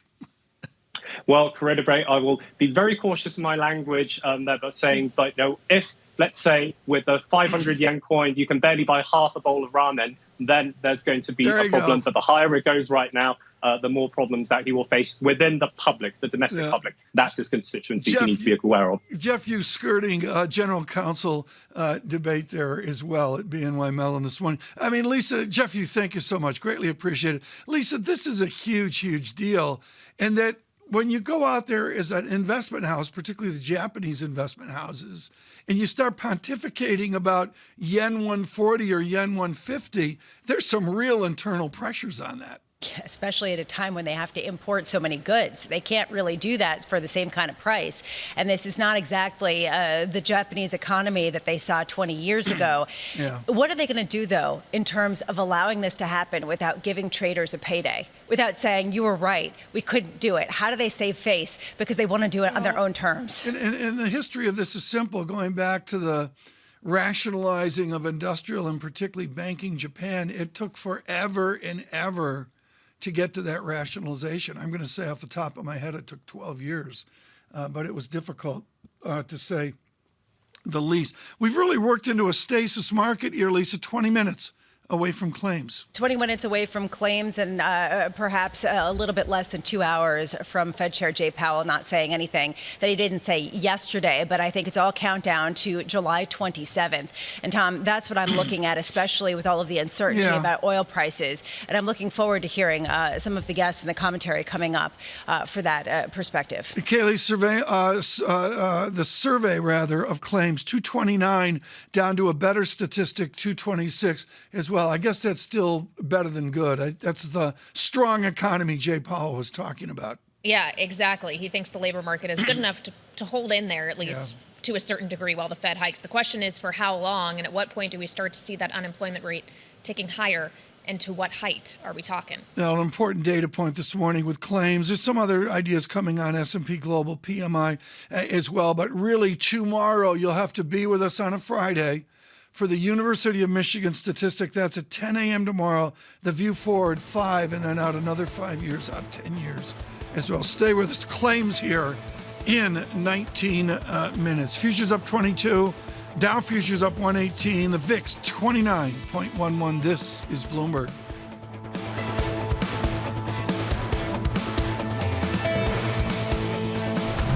Keeping you up to date with news from around the world with the first word, I'm Ritika Gupta. Fed Chair Jerome Powell is back on Capitol Hill today for the second of 2 days of testimony. Yesterday, he made his most explicit acknowledgement yet that raising interest rates could lead to a recession.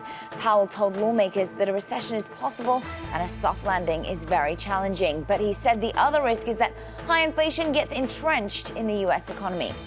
In China, President Xi Jinping reaffirmed a growth target that analysts say is out of reach. It was the first reference to the target since a Politburo meeting in April. China is expected to miss its GDP goal of around 5.5%. The government's zero-tolerance approach to fighting COVID and a weak housing market are the problems.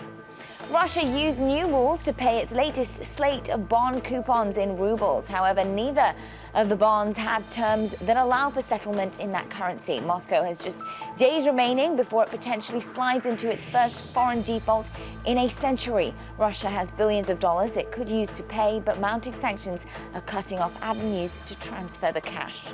Rescue and relief teams are struggling to reach survivors of a deadly earthquake that hit the remote southeastern region of Afghanistan. At least 8,000 people were killed and hundreds more injured. The Taliban has urged international aid agencies to help. Global News 24 hours a day, on air and on Bloomberg Quick Take, powered by more than 2,700 journalists and analysts in more than 120 countries. I'm Ritika Gupta. This is Bloomberg.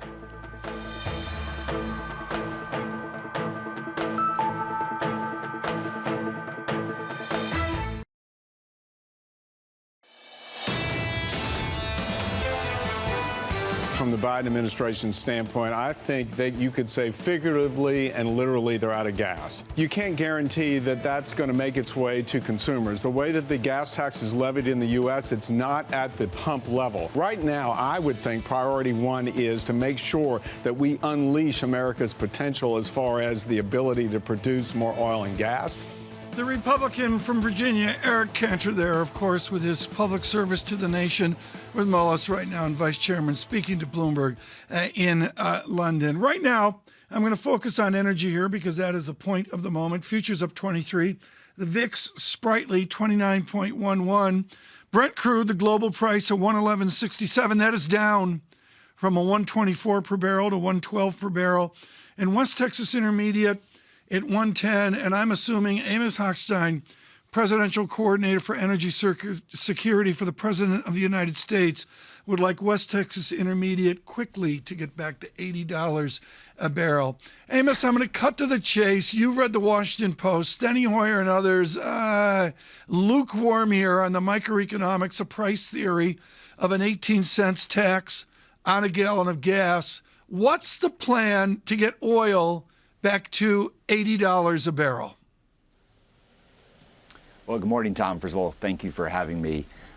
Look, since the late fall, when Putin had amassed his troops around Ukraine and ultimately the invasion, followed by global sanctions, the price of gasoline at the pump for Americans has gone up about $2, and diesel probably a little bit more than that. So what we are looking at is this historic increase in price as a result not of normal economic times, but under a time of war, at a time of global security instability that is affecting the market. And as a result, as we go into the driving season this summer, the president really wants to give a break to American families during these 3 months of the summer. And that's why he's asked Congress to suspend the 18-cent gas tax. And he's called on governors to do that the same. So if the governors match that, we're talking about 50 cents a gallon less. But I want to answer your question, Tom, directly.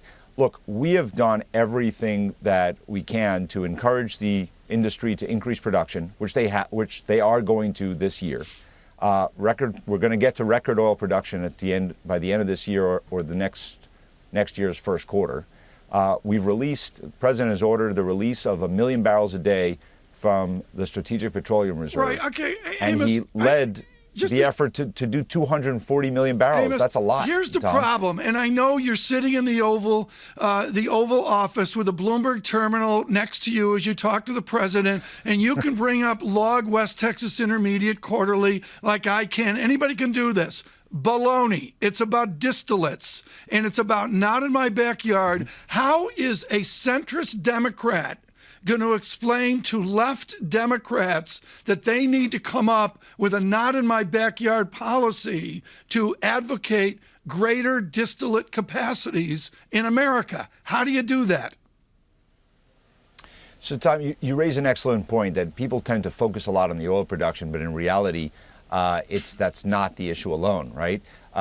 During the pandemic, just during the years of the pandemic, we lost a remarkable amount of refining capacity in the United States. And those refineries that went out, some of them are gone and they're not coming back. We know that. They're, one of them is turned into a terminal. The others, though, are there, and we can invest. Before we start talking about building new refineries, we can bring back, potentially, the old refineries that have been taken out of commission that are still there. And what the president has asked is for the industry to come to Washington to meet with Secretary Granholm and to bring ideas. As he said in his letter, look, he has taken extraordinary measures over the last several months in a number of areas, both in energy and beyond. He is willing to take those measures again.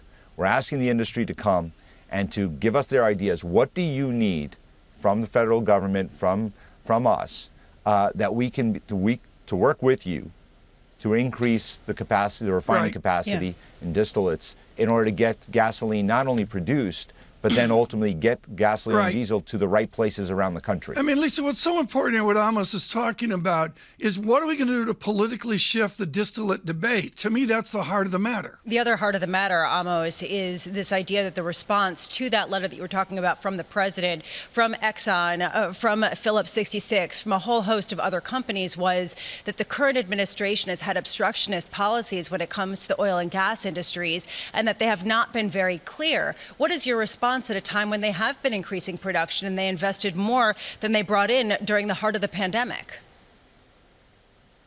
So, look, that's the difficulty here. People say that we are standing in the way of increased production. But look at the numbers. Look at the increase in production under the Biden administration. It's hard to argue that we have done anything to stand in the way of increased production. There's been a rise in oil production. We know that by the end of the year or the beginning of next year, we're going to hit record production.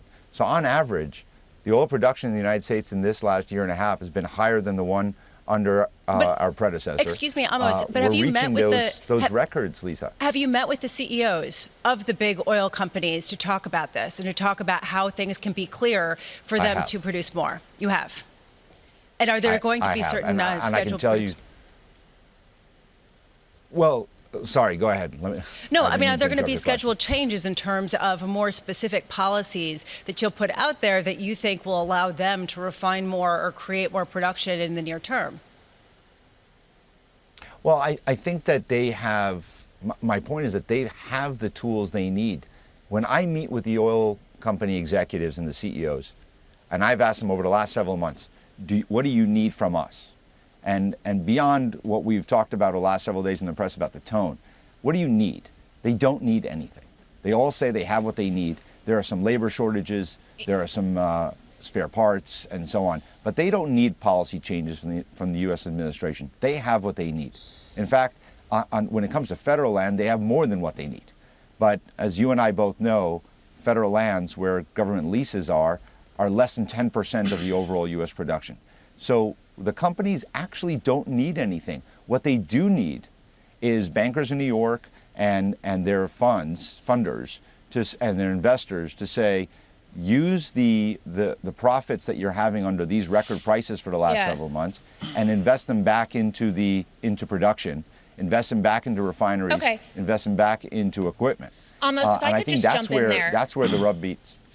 Sure. It's not just about the availability of the crude. It's about the ability to turn that into product, to refine it. Refining capacity is really a critical issue here. And when you speak to an oil executive, they say, why would I invest in a new refinery, which is a long-term investment, when it is known that there is an intention to get to net zero, albeit in a few decades from now?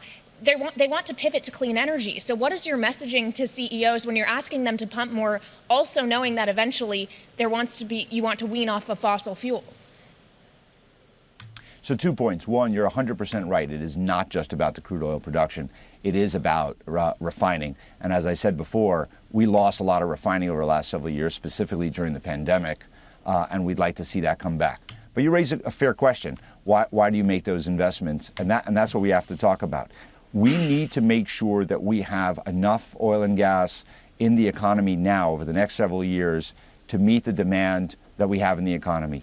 And you're right, we're not shying away from our climate goals, and they're aggressive, and we want to accelerate We want to accelerate the movement to electric vehicles.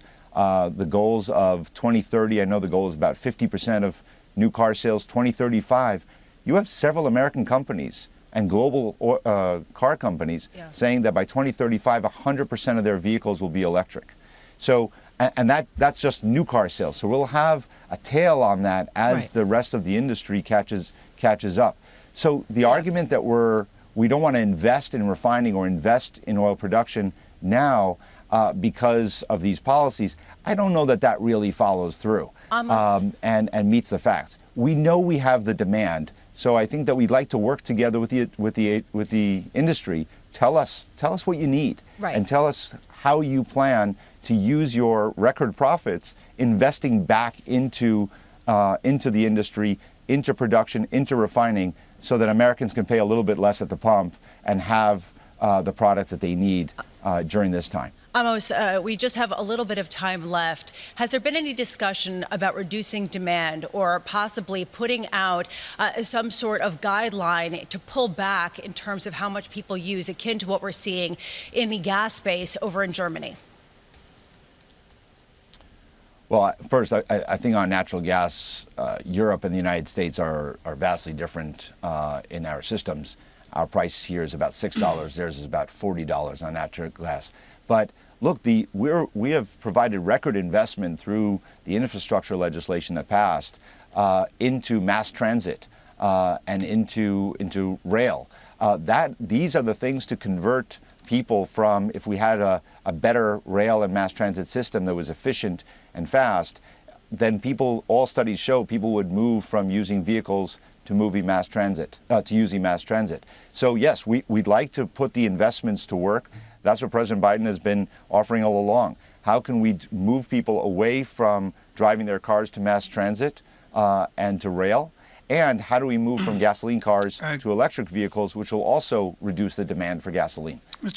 But we have to also be realistic that we need that supply today as we get towards that better future that you're talking about. Thank you for the brief. Amos Hochstein is with the White House and with President Biden with energy policy this morning. Futures up 23, Dow futures up 115. It's a stasis, but a lift to the market as well. Lisa, I look at West Texas Intermediate with Dr. Hochstein, 111.63 on oil, still a long way from the comfort that we had at $80 a barrel. There's not a lot of comfort in the transition that we're seeing right now from a world very much dependent on fossil fuels, and that transition that Amos Hochstein was talking about with more people buying electric vehicles. And this is really the tension underpinning, honestly, all the conversations that we had in Davos, Tom. How do you get there? How do you invest in some of these refineries and other things if you know that in 10, 20 years, people are going to try to phase them out? Well, we're just going to have to see. I mean, it's a debate here. My debate is on the distillates, completely away from production. I get the constructive story on production, and price will come out in that. But to me, it is a distillates destruction, not only in America, but worldwide. It's way more about the Baytown refinery of Exxon than it is about anything else. Futures up 20, Dow futures up 100. We're 4 minutes away from claims, 4 minutes away from Michael McKee. This is Bloomberg. Good morning.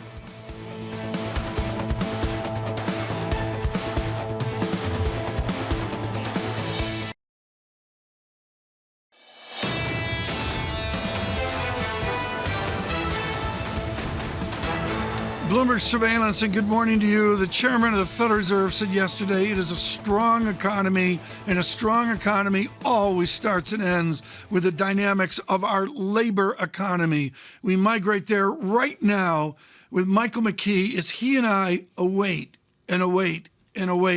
for claims data. There it is, Michael. Okay, you want to know something weird, Tom? This is the third week in a row the jobless claims, the initial print has come in at 229,000. Last month, it was revised up a little higher.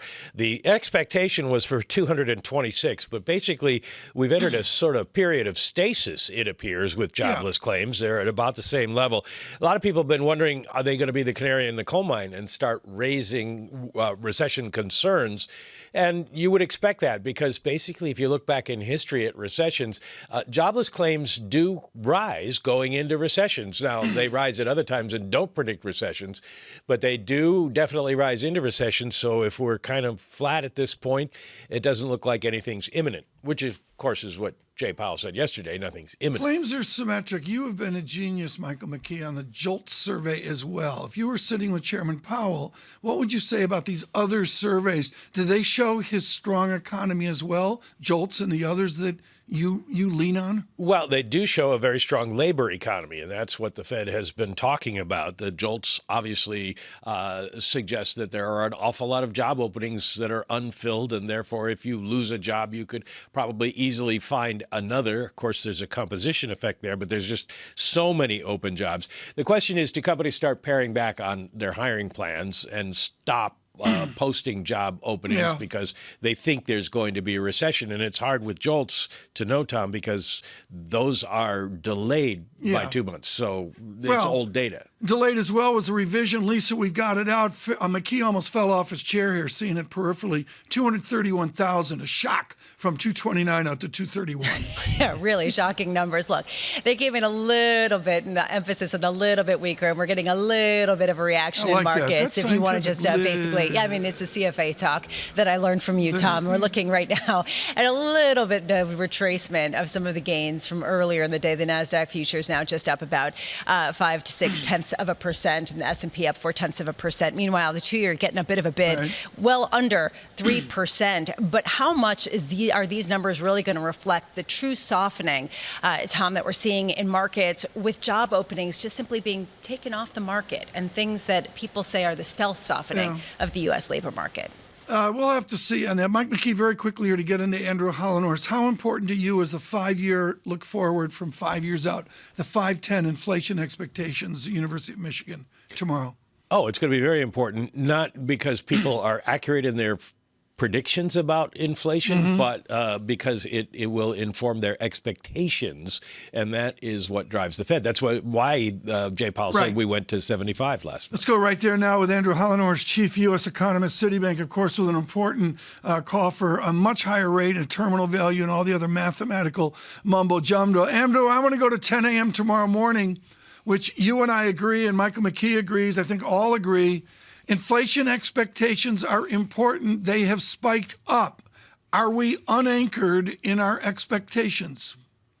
Yeah, critically important, Tom. I think that was kind of the last data point that the Fed could still point to and say there was some notion that we weren't on a more inflationary journey. And as that University of Michigan 5 to 10 year expectation lifts above 3%, and we'll see where it comes in tomorrow, that just increases the concern that there really is an embedded sense to this inflation. I think we already saw it in the labor market, like you were just talking about, where we have wage growth that by various different measures, 4 to 6% wage growth. Chair Powell was talking about that yesterday. And then you have price growth that is, 6% plus, depending on the measure that you look at.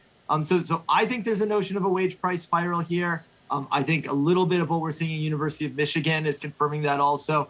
Just like Mike McKee was saying, it's not that the 5 to 10 year expectation is the correct expectation, but it just tells you something about how inflation is becoming a structural factor in the economy. Yeah, but just as quickly as people get used to that, Andrew, how much is the labor market shifting already? And we're not necessarily seeing that in claims going up, although, they ticked up a little bit, but really it's not that significant. How much are we seeing just job listings being taken down or not filled, or companies paring back some of their business ambitions?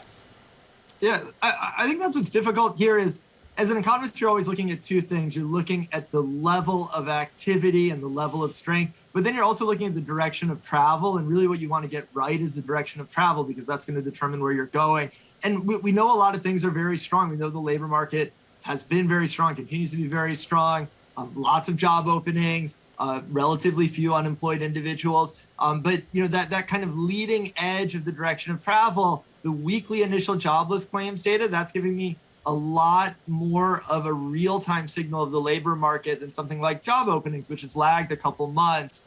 So if you look at those initial claims, again, the level's still very low. Hard to think that It's a difficult time to find a job in most sectors, at least, because the vacancies are so high. So it's not so much of a concern about the labor market being soft today. Everybody would agree it's strong today. But I'm watching those claims. I think that what we're seeing now is, kind of some seasonal noise, nothing to get too concerned about.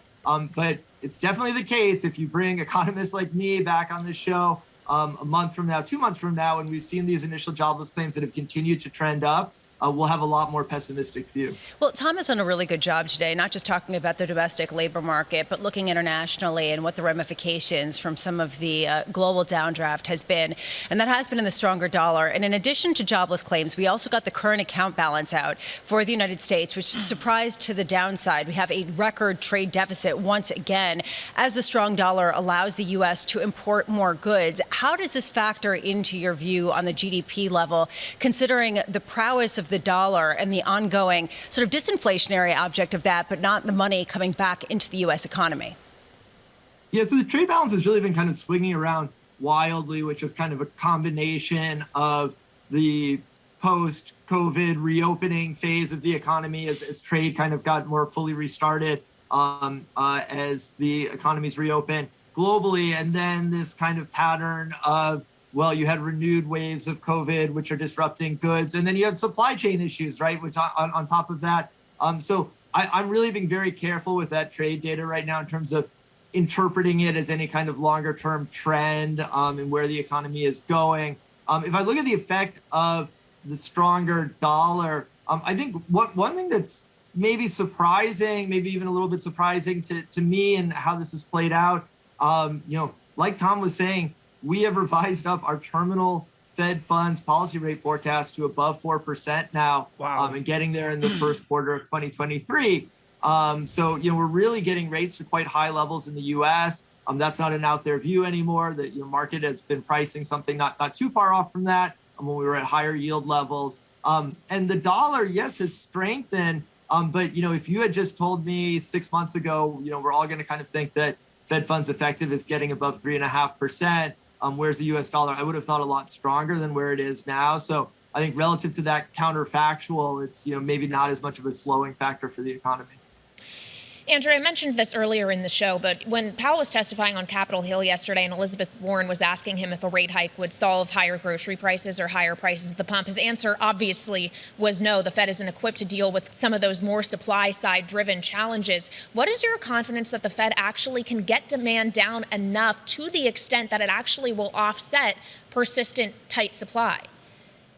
Yeah, it's a really important question. And, those questions that Chair Powell is answering yesterday and, again today just show how difficult this moment is for monetary policy and for policymakers. When there's a supply side constraint and it's persistent, the only thing you can do is damp demand to try to bring the economy back into equilibrium and bring inflationary pressure down. I'm very confident, to answer your question, that the Fed will be able to slow demand sufficiently to bring demand down. The issue is how much slowing is that going to be? How much of an output gap does the Fed need to create? How much weakness in the labor market? If you look at the Fed summary of economic projections, they have the unemployment rate that just moves up by a few tenths of a percentage point.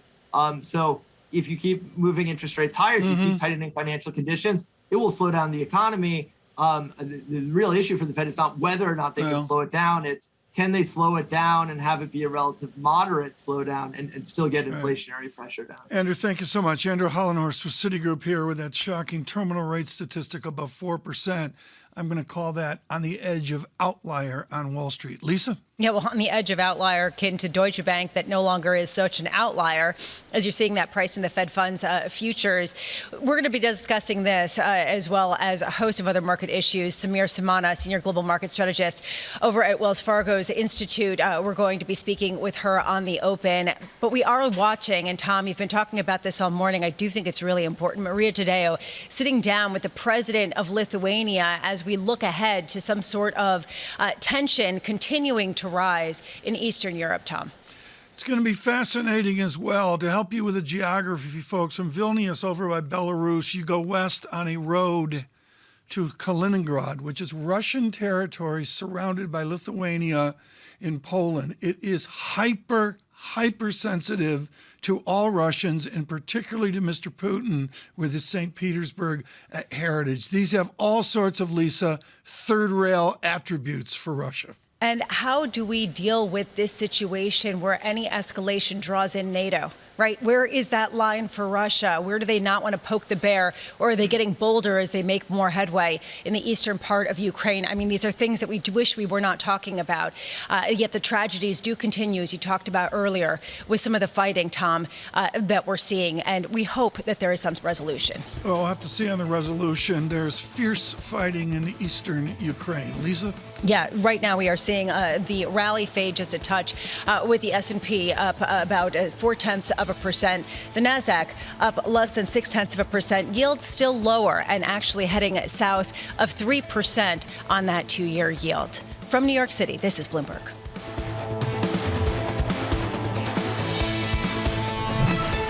Keeping you up to date with news from around the world with the First Word, I'm Ritika Gupta. Both Republicans and Democrats in Congress are signaling there is little support for President Biden's call to suspend the federal gasoline tax. It's seen as a symbolic move by a president running out of options to ease prices at the pump. The president blames much of the increase on Russia's invasion of Ukraine.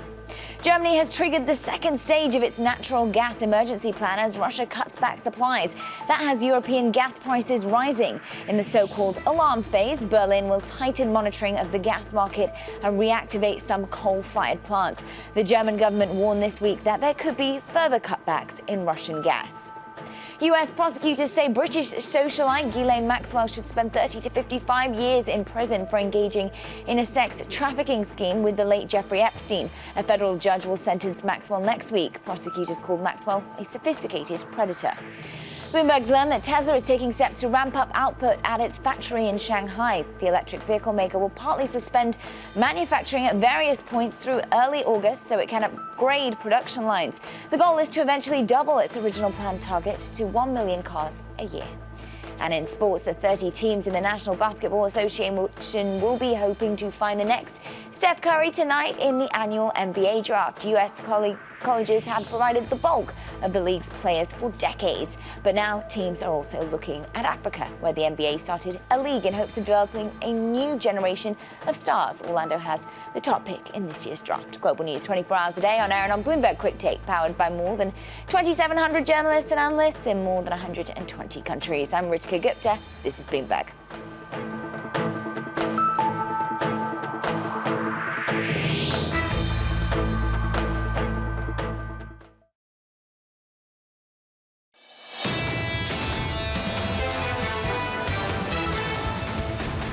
Bloomberg Surveillance, we say good morning to all of you. Kaylee Lyons and Tom Keene in New York. Our Maria Tadeo in Brussels. And now, as the Baltic states consider Ukraine as they consider Russia, a conversation with the president of Lithuania. Maria, good morning.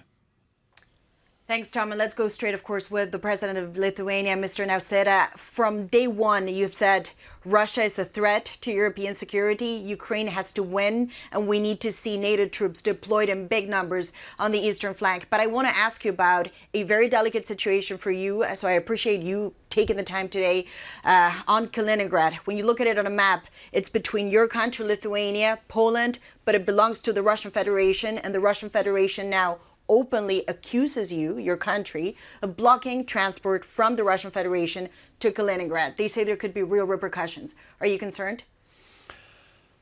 We got used to that kind of manipulation, disinformation, and threatening. It comes very often. And we got used to have this very dangerous neighbor very near to us. And this is nothing special. I just want to say that this issue we are talking, this is not a bilateral issue between Lithuania and Russia.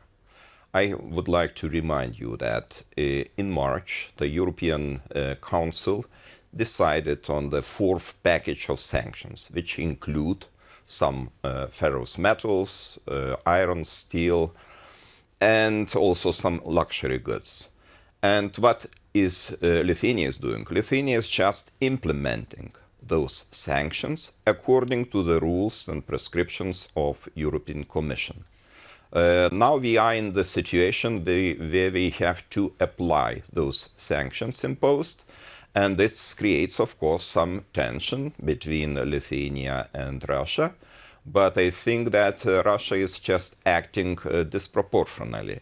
And they are trying to use this opportunity just to blow the propaganda bubble. I would name this like this. But when you say it's a propaganda bubble, what specifically? Because the Russians, what they say is that you're preventing the Russian Federation from supplying a territory of the Russian Federation, that is Kaliningrad. What's the propaganda that Vladimir Putin is trying to put out? No blockade if we are talking about passengers. Because that could mean a belligerent action. A blockade could be seen by Russia as belligerent. It's not blockade because if we are talking about non-sanctioned goods, we are talking about passengers, there is no blockade. There is absolutely free movement between the territory of Russian mainland and Kaliningrad region through the territory of Lithuania.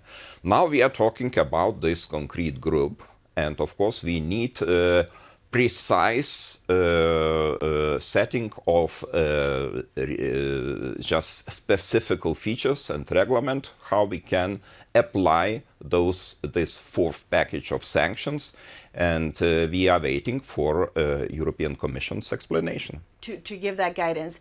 I wonder, ever since the war started, is Vladimir Putin always on your mind? The idea that for Lithuania, the Baltics, this is almost an existential threat, potentially, too.